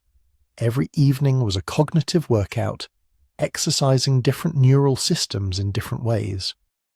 Modern neuroscience shows that diverse cognitive challenges create more robust, flexible brains. Brains that can adapt to novelty, learn new skills quickly, and transfer knowledge between domains. Your ancestors, spending their evenings engaged in diverse activities around fires, were developing exactly this kind of adaptive intelligence. Within a few 100,000 years, this created a brain unlike anything evolution had produced before. Not just bigger, but fundamentally different in its capabilities. A superbrain capable of symbolic thought, abstract reasoning, language, art, mathematics, everything that makes human cognition unique. And it all traced back to that first controlled fire. That first decision to not just use fire opportunistically, but to maintain it, control it, make it a permanent part of human life. The superbrain wasn't a gift from the gods or a lucky mutation. It was the inevitable result of hundreds of thousands of years of living with fire. Every generation, natural selection favoured individuals whose brains were slightly better suited to the cognitive demands of fire-based living. Slightly better at planning, social reasoning, impulse control, technical skill. Multiply those slight advantages across 10,000 generations, and you get the most sophisticated cognitive organ in the known universe. You get the human brain, the superbrain. And once that superbrain existed, everything else became possible. Here's what most people don't realize about fire. It wasn't just about keeping warm or cooking food. Fire was the gateway technology, the master key that unlocked every other human advancement. Once your ancestors learned to control it, they didn't just survive better, they started reshaping the entire planet. Let's start with tools. Before fire, tool making was limited by the materials available. You could chip stone, you could sharpen bone, you could maybe split wood if you were lucky. But fire changed everything. Because fire doesn't just consume, it transforms. The first innovation was probably accidental. Someone left a wooden spear near the fire too long. Instead of burning up, the tip hardened. The heat had driven out moisture, condensed the wood fibres, created something dramatically stronger than raw wood. This wasn't just an improvement, it was a revolution. A fire-hardened spear point could punch through thick hide that would have deflected a regular wooden spear. It could penetrate deeper, cause more damage, bring down larger prey. Suddenly, animals that had been too dangerous or too tough to hunt regularly became viable targets. Your ancestors didn't miss the significance. Within generations, fire hardening became standard practice. Archaeological sites from 400,000 years ago show clear evidence of systematic fire treatment of wooden tools. Not random burning, but controlled exposure to heat at specific temperatures for specific durations. This required understanding. You had to know that too much heat would char and weaken the wood, Too little would have no effect. You needed to hold the tool at just the right distance from the flames, rotate it evenly, maintain the perfect temperature. This was chemistry. This was materials engineering. This was science, practiced by people who had never heard those words but understood the principles nonetheless. But wooden tools were just the beginning. Fire also revolutionized stone tool production. Heating certain types of stone before chipping them made the material more predictable, easier to shape, capable of producing sharper edges. Flint heated to around 350 degrees. Celsius becomes significantly easier to work. The internal structure changes, allowing toolmakers to create thinner, more sophisticated implements. By 70,000 years ago, your ancestors in Africa were using fire to produce composite tools that would have seemed like magic to earlier humans. Heat-treated stone blades hafted to wooden handles with plant resin adhesives that had been cooked to exactly the right consistency. These weren't crude implements anymore. These were precision instruments, each component carefully processed and assembled. This is manufacturing at a level that wouldn't be matched again until the Bronze Age. And that brings us to metals.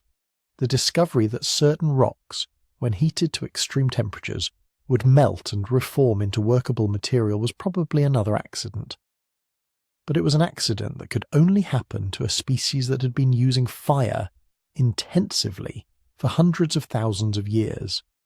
Someone, somewhere, built a particularly hot fire on ground that happened to contain copper ore. The next morning they found small beads of shiny metal in the ashes. That moment of discovery, whenever it happened, led eventually to the Bronze Age, the Iron Age, the Industrial Revolution. All of human metallurgy, all of modern technology, traces back to people who noticed that fire could turn rocks into something new. But fire's most profound impact wasn't on tools, it was on geography. Before fire, your ancestors were restricted to warm climates. They were tropical animals, poorly adapted to cold. They could survive in temperate zones during summer, but winter pushed them south, back toward the equator. Fire changed that equation completely. With fire, humans could survive anywhere. The coldest nights, the harshest winters, none of it mattered if you could maintain a flame. This unleashed a migration that would eventually put human footprints on every continent except Antarctica. Think about what this means. Other species are limited by their biology. Polar bears need thick fur and fat deposits to survive Arctic cold. They can't live in tropical heat. Lions need warm climates. They can't survive northern winters. Each species has its range, its ecological niche, determined by millions of years of evolution. But humans with fire could adapt to any environment in a single generation. No genetic changes needed. No waiting for natural selection. Just knowledge, passed from parent to child, about how to make and maintain fire. Around 45,000 years ago, modern humans pushed into northern Europe and Asia during one of the coldest periods of the last ice age. Average winter temperatures in some regions were 20 degrees Celsius colder than today. Summers were brief and unpredictable. This was Neanderthal territory, and the Neanderthals were perfectly adapted to it. They had robust bodies that conserved heat, enlarged nasal passages that warmed frigid air, massive muscle mass that generated body heat. They were biological furnaces, shaped by hundreds of thousands of years of evolution in Ice Age Europe. Your ancestors had none of these adaptations. They were basically tropical Africans, lean-bodied and poorly insulated. They should have frozen to death in the first winter, but they had fire. Not just fire for warmth, but sophisticated fire management that let them create livable spaces in the most hostile environments imaginable. They built structures around hearths, creating microclimates warm enough for survival. They learned to keep fires burning continuously through long winters. They developed technologies for transporting fire, carrying embers in specially prepared containers so they could maintain flames even while travelling. The Neanderthals watched these newcomers spreading across their territories, and they must have wondered how these thin-bodied strangers could possibly survive. But survive they did. More than survive, they thrived. And this gets to something crucial about fire and human dominance. Fire didn't just let humans survive in new places, it gave them an advantage over species that were biologically better adapted. Neanderthals needed to eat enormous amounts of meat to fuel their massive bodies. Estimates suggest an adult male Neanderthal required about 4,000 to 5,000 calories per day just to maintain body weight. Your ancestors, with their smaller, more efficient bodies and fire-cooked food, that was easier to digest, needed significantly less. Maybe 2,500 to 3,000 calories. Same environment, same resources, but modern humans could support larger populations on the same food base. Fire also let humans exploit resources Neanderthals couldn't access efficiently. Plant foods that were toxic or indigestible raw could be detoxified and softened through cooking. Bones that Neanderthals would gnaw for marrow could be cracked open more easily after fire treatment. Even water sources could be made safer by boiling, reducing disease risk. Every fire-enabled advantage was small by itself, but they compounded. Over thousands of years of direct competition, modern humans could support more people, maintain larger social networks, and pass down more accumulated knowledge. The Neanderthals, despite being stronger, cold-adapted and established in Europe for hundreds of thousands of years, couldn't compete with that. By 40,000 years ago, they were in decline. By 30,000 years ago, they were extinct. But fire did something else, something that would prove even more transformative. It let humans become engineers of entire ecosystems.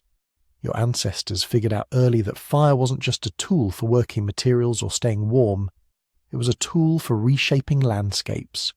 Controlled burning could clear forests, creating grasslands that attracted grazing animals. It could prevent brush buildup, reducing the risk of catastrophic wildfires. It could encourage the growth of specific plants while eliminating others.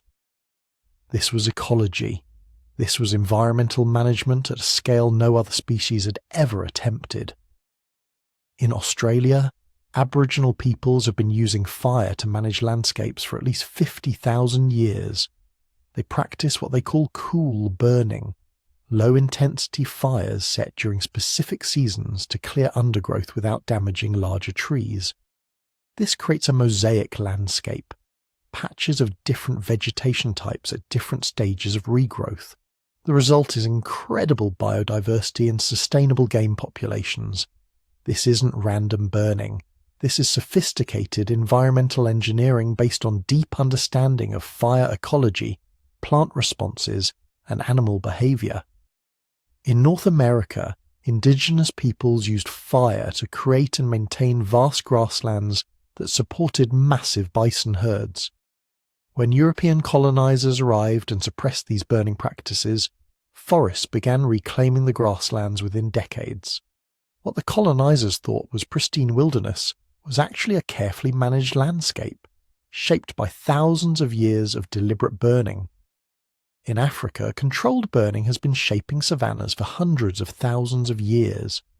Some ecologists now think the African savanna itself, the landscape where humans evolved, is partly a human creation. Our ancestors using fire to maintain open grasslands where they could see predators and hunt large game more effectively.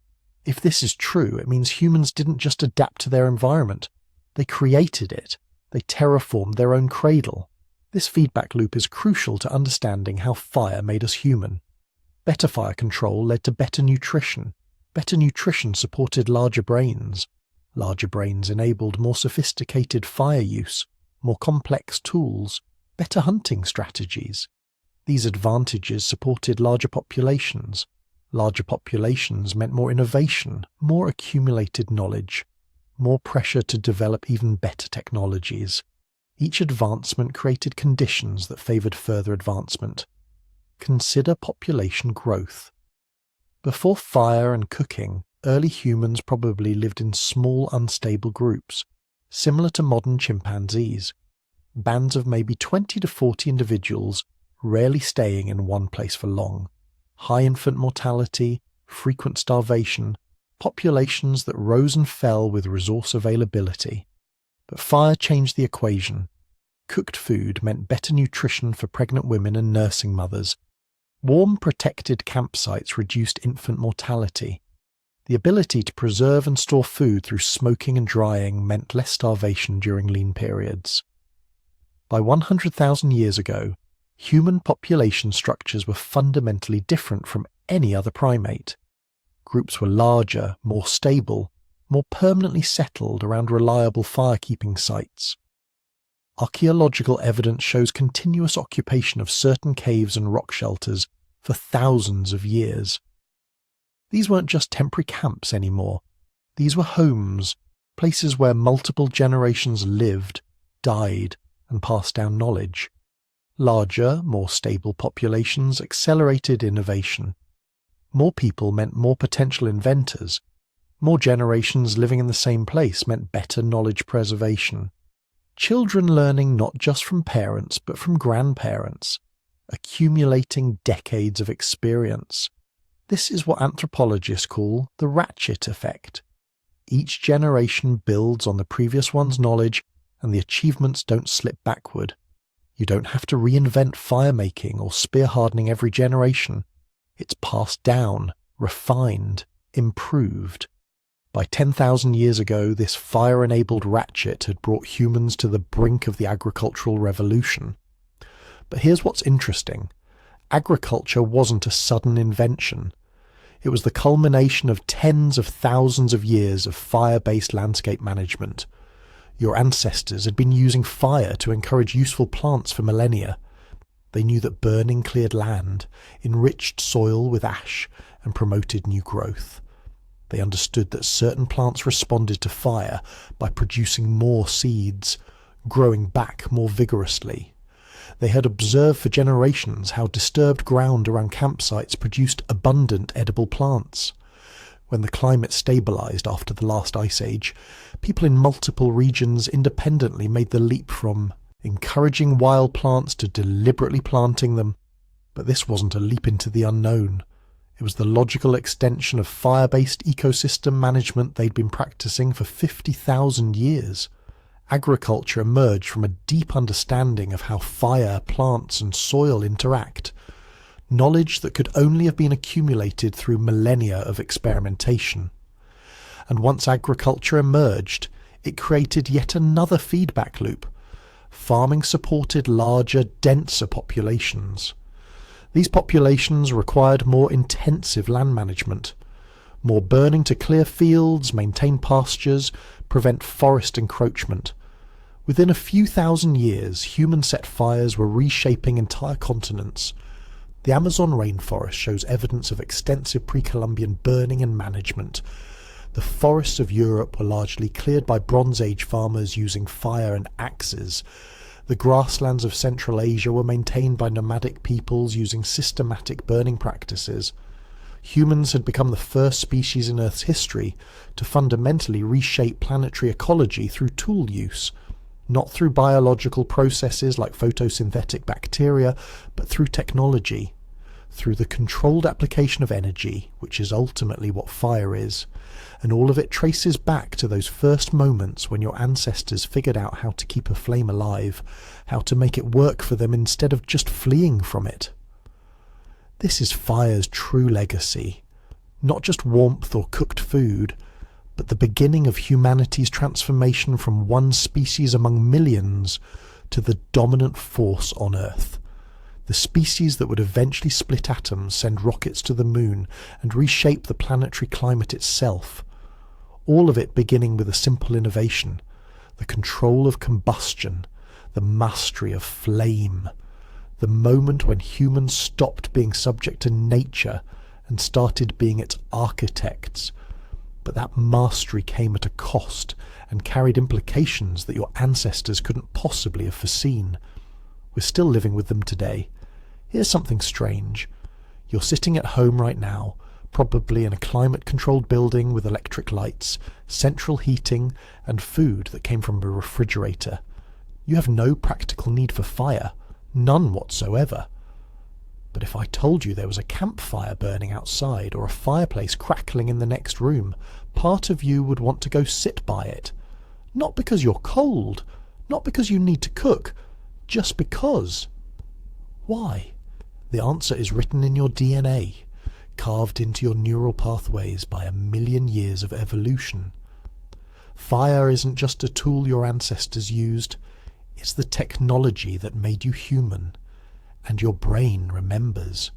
Scientists have actually studied this. Researchers at the University of Alabama took people into laboratories and showed them videos of different things: running water, trees swaying in wind, city streets, television static, and fire, just flames, dancing and flickering. Then they measured what happened to people's bodies. Blood pressure dropped when they watched fire, heart rate slowed, brain activity shifted into patterns associated with relaxation and meditation. But here's the fascinating part. The effect was dose-dependent. Bigger fires created stronger responses, and the response was universal. Didn't matter where the subjects came from, what culture they belonged to, whether they'd grown up around campfires or never seen a real flame in their lives. Everyone reacted the same way. Their bodies recognized fire as something safe, something good, something that meant home. This isn't learned behavior. Babies too young to have any cultural conditioning about fire are drawn to flames, mesmerized by their movement. Ancient peoples on every continent, from the Arctic to the Amazon, from Australian Aboriginal communities to Siberian hunter-gatherers, developed rituals around firekeeping. The hearth was sacred everywhere, always. Because for hundreds of thousands of years, fire meant survival. It meant you would eat. It meant you would be warm. It meant predators would stay away. It meant your group could gather together in the darkness and share food, stories, knowledge. Your ancestors, who felt most comforted by fire, who were most drawn to tend it and sit beside it, they were the ones who survived. The ones who didn't care about fire, who wandered away from the flames into the cold darkness. They got eaten by leopards or died of hypothermia. Their genes didn't make it. So you inherited a brain that finds fire irresistibly compelling, a nervous system that calms down when flames are near, an emotional architecture built around the assumption that fire equals safety, community, and nourishment. This is why we still create fires when we don't need them. When was the last time you went camping? If you did, you probably built a campfire even though you had a perfectly good propane stove for cooking and a sleeping bag for warmth. You sat around that fire for hours just staring at it. Maybe you toasted marshmallows, but mostly you just watched the flames and talked. Or didn't talk. Just sat there, feeling something you couldn't quite name. That something is evolutionary memory. For a few hours you were living like your ancestors did for 1,000,000 years. Small group, circle of firelight, darkness pressing in from all sides, food cooking, the primal satisfaction of tending flames, adding wood, maintaining the perfect balance between too much fuel and not enough. Your brain recognized the pattern and said, yes, this is how humans are supposed to live. Fireplaces serve the same function. They're wildly inefficient for heating. Central heating is cheaper, more effective, and far easier. But people pay thousands of dollars to install fireplaces in their homes, or tens of thousands for real wood-burning units. Then they spend winter evenings burning perfectly good lumber for no practical reason whatsoever. Just to watch it burn. Just to feel right. Real estate agents know this. Homes with fireplaces sell faster, and for more money than identical homes without them. Even non-functional decorative fireplaces increase property values. Even electric fireplaces with fake flames trigger some of the same neural responses as real fire. Your brain wants fire so badly, it'll accept an obvious simulation over nothing at all. But the fire connection goes deeper than just watching flames. It's written into your biology in ways you probably never think about. Consider this. You are the only species on Earth that has to cook its food, not benefits from cooking or prefers to cook. You literally have to cook.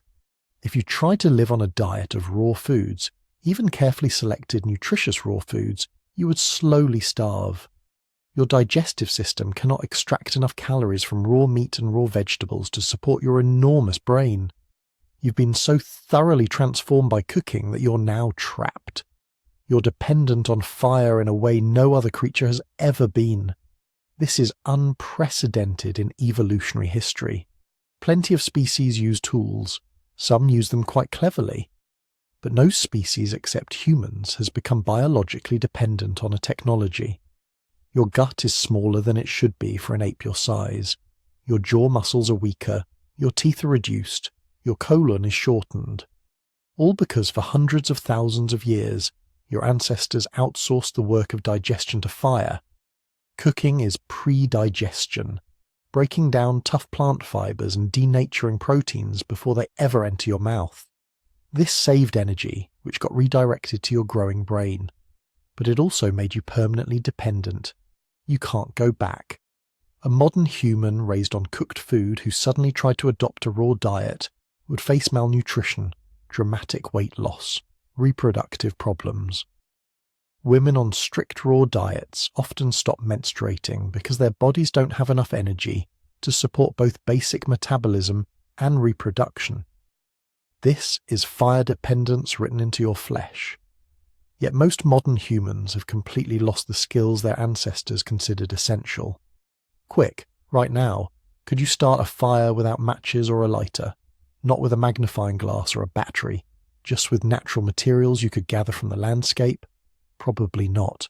Your great-great-great-grandparents 100 generations back could absolutely do this. They learned as children. It was as fundamental as learning to walk. But you've lost it. There's a whole movement of people trying to reclaim these skills. Primitive technology enthusiasts spending weekends in the woods, practicing bow drill fire-making and hand drill methods. Learning to identify the right woods for friction fire. Understanding the precise technique needed to generate enough heat to ignite tinder. It's hard, really hard. Even with instruction, it can take hours of practice before you succeed in making your first fire from scratch. And these are people with modern nutrition, medical care, and education. Imagine learning this as a child in the Paleolithic, knowing that your life and your family's lives might depend on this skill someday. Some anthropologists think this is why primitive fire-making became ritualized in so many cultures. It was too important to leave to chance. Firekeepers in ancient societies often had special status, responsibilities, taboos. The knowledge of fire-making was sacred because it literally was the difference between life and death. When fire went out, people died. This happened repeatedly throughout history. Arctic explorers freezing to death when they couldn't relight their stoves, shipwreck survivors dying of hypothermia on cold shores, indigenous peoples preserving coals during migrations, carrying fire with them rather than risk trying to remake it in an unfamiliar landscape. The loss of fire was catastrophe. Now you flick a switch and get instant light, turn a dial and get instant heat, press a button and get instant cooking. You've abstracted fire into electricity and gas, made it safe and controllable, and utterly reliable. This is progress, obviously. Nobody wants to go back to the constant fire-tending labour of pre-industrial life. But something has been lost in the translation. When fire becomes invisible, when it's hidden inside wires and pipes instead of burning in the centre of your home, you lose the visceral connection to the technology that made you human. And maybe we've replaced it with something else. Think about where people gather in modern homes, not around fires anymore, but around screens, television screens, computer screens, phone screens. Flickering light in the darkness, everyone's attention focused on the glow, gathering together to share information and stories. Sound familiar? The screen has become the modern hearth. Families gather around televisions the way they used to gather around fires. Couples eat dinner illuminated by laptop screens. Teenagers sit together staring at their phones. The technology has changed, but the behaviour pattern is identical. Humans gathering around a light source in the darkness to share experiences. We've transferred the ancestral fire-gathering instinct onto new technology. But screens aren't fire. They don't provide warmth. They don't cook food. And critically, they don't trigger the same physiological responses. Remember those studies showing how watching fire reduces blood pressure and heart rate? Screens do the opposite. Screen time before bed disrupts sleep. extended screen exposure increases anxiety and stress markers. The blue light from screens tells your brain it's daytime, suppressing melatonin and keeping you alert when you should be winding down. Screens have hijacked the social function of fire without providing any of the biological benefits. This creates what evolutionary biologists call a mismatch problem. Your body is designed for a world where gathering around fire in the evening meant safety, food, and approaching sleep time. It used fire's warm light spectrum as a signal to start producing melatonin and preparing for rest. Now you bathe yourself in blue-white screen light until minutes before bed, then wonder why you can't sleep. Your circadian rhythms are confused. Your ancient fire-adapted biology doesn't understand this new world. The same mismatch shows up in food. Your digestive system evolved for cooked food, yes, but it evolved for food cooked over fires, roasted meat, tubers baked in coals, vegetables steamed in earth ovens. This is very different from industrial processed food. Your ancestors cooked food to make it digestible, to kill parasites, to break down toxins. They didn't add corn syrup, artificial flavors, or preservatives. The nutritional problems plaguing modern society, obesity, diabetes, heart disease, these are partly mismatch problems. Your fire-adapted biology encountering foods that would have been incomprehensible to your ancestors. Some people are trying to bridge this gap. The paleo diet movement, whatever its scientific merits, represents an intuitive recognition that modern food might not match our evolved digestive systems. People cooking over wood fires or coal, trying to recreate ancestral food preparation methods. There's probably something to this, even if the specific claims are oversimplified. Your body does recognize certain patterns as correct, certain flavors and textures as proper food, and those patterns were established by hundreds of thousands of years of fire-cooked meals. But here's what's really profound. Of all the technologies humans have invented, fire is the one that most completely defines us. Not language, because other species have complex communication. Not tools, because other species use those too. Not agriculture, because that came very late in human history. Fire. We are the species that tamed fire, that became dependent on it, that was transformed by it into something unprecedented in Earth's history. Every major human achievement traces back to fire. Agriculture needed fire to clear land. Metalworking required fire hot enough to smelt ore. The Industrial Revolution was powered by fire, burning coal to drive steam engines. The modern world runs on combustion, burning fossil fuels in engines and power plants. Even nuclear power is just a sophisticated way to make fire, using atomic reactions to boil water into steam. We've never moved beyond fire. We've just found new things to burn, and we never will move beyond it, because fire is written into what we are, into our small guts and big brains, into our neural pathways that calm down when we see flames, into our social instincts that drive us to gather around light sources in the darkness, into our dependence on cooked food, into our domination of the planet. You are a fire creature. You always have been. You always will be. When you sit around a campfire or stare into a fireplace, you're not being nostalgic. You're not play-acting at primitive life. You're being fully, completely human in a way that's impossible otherwise. You're connecting with the technology that made everything else possible, the spark that changed everything, the flame that still burns at the heart of human existence, whether you see it or not. So here we are. At the end of a journey that began with a single spark somewhere in the African wilderness, maybe 2 million years ago, maybe earlier. We'll probably never know exactly when or where that first human looked at fire and saw not danger but possibility. What we do know is what happened next. 3 revolutions, each building on the last, each transforming our ancestors in ways they could never have predicted.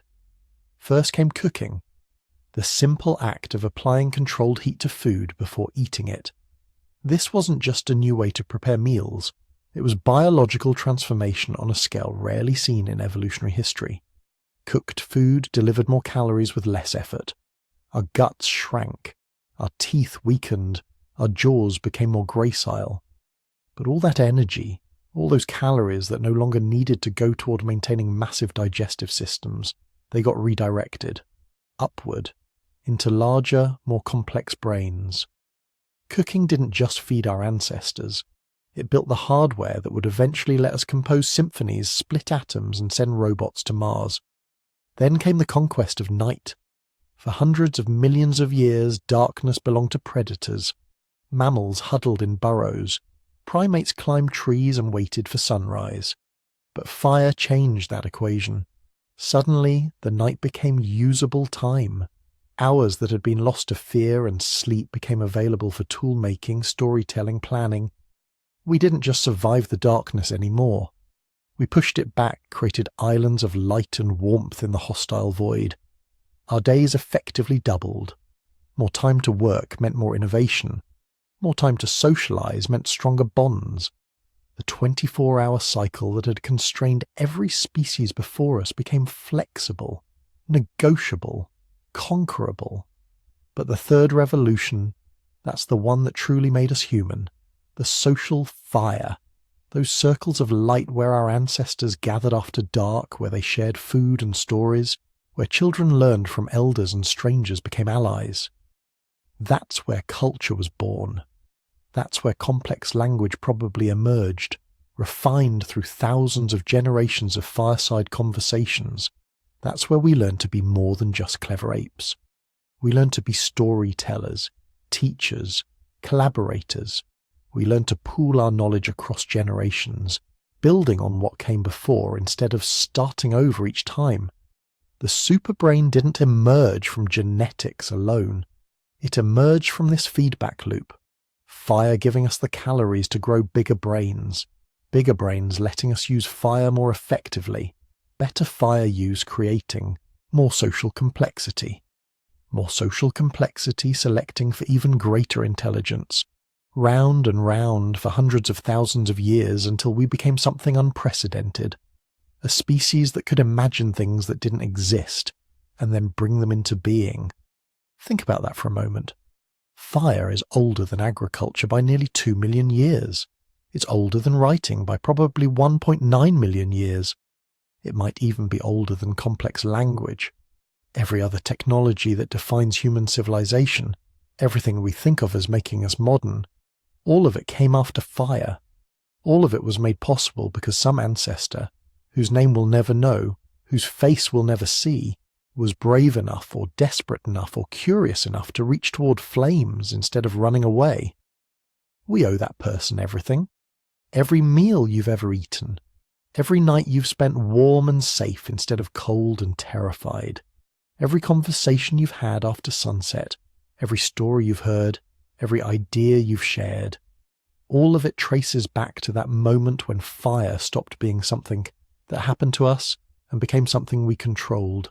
And here's the beautiful part. We're still doing it. Right now, somewhere, someone is cooking dinner over a flame. Somewhere else, people are gathered around a campfire telling stories under the stars. In cities and villages across the planet, humans are participating in the same ritual that our ancestors performed 1 million years ago. The technology has changed. The scale has changed. But the fundamental act, using controlled fire to transform our world, that remains the same.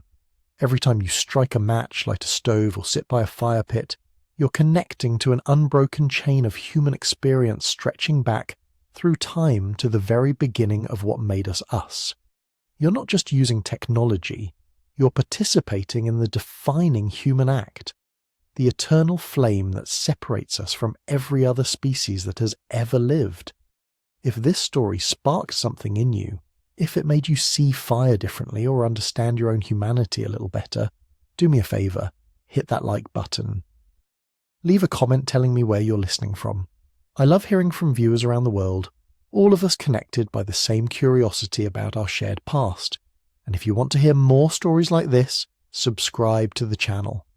If you really want to support what we do here, you can join our YouTube membership program. It's completely optional, but it helps us keep making content that explores the deep history of human experience. Now go cook something. Gather with people you care about. Sit by a fire if you can. And remember that when you do, you're doing what humans have always done. You're keeping the eternal flame alive.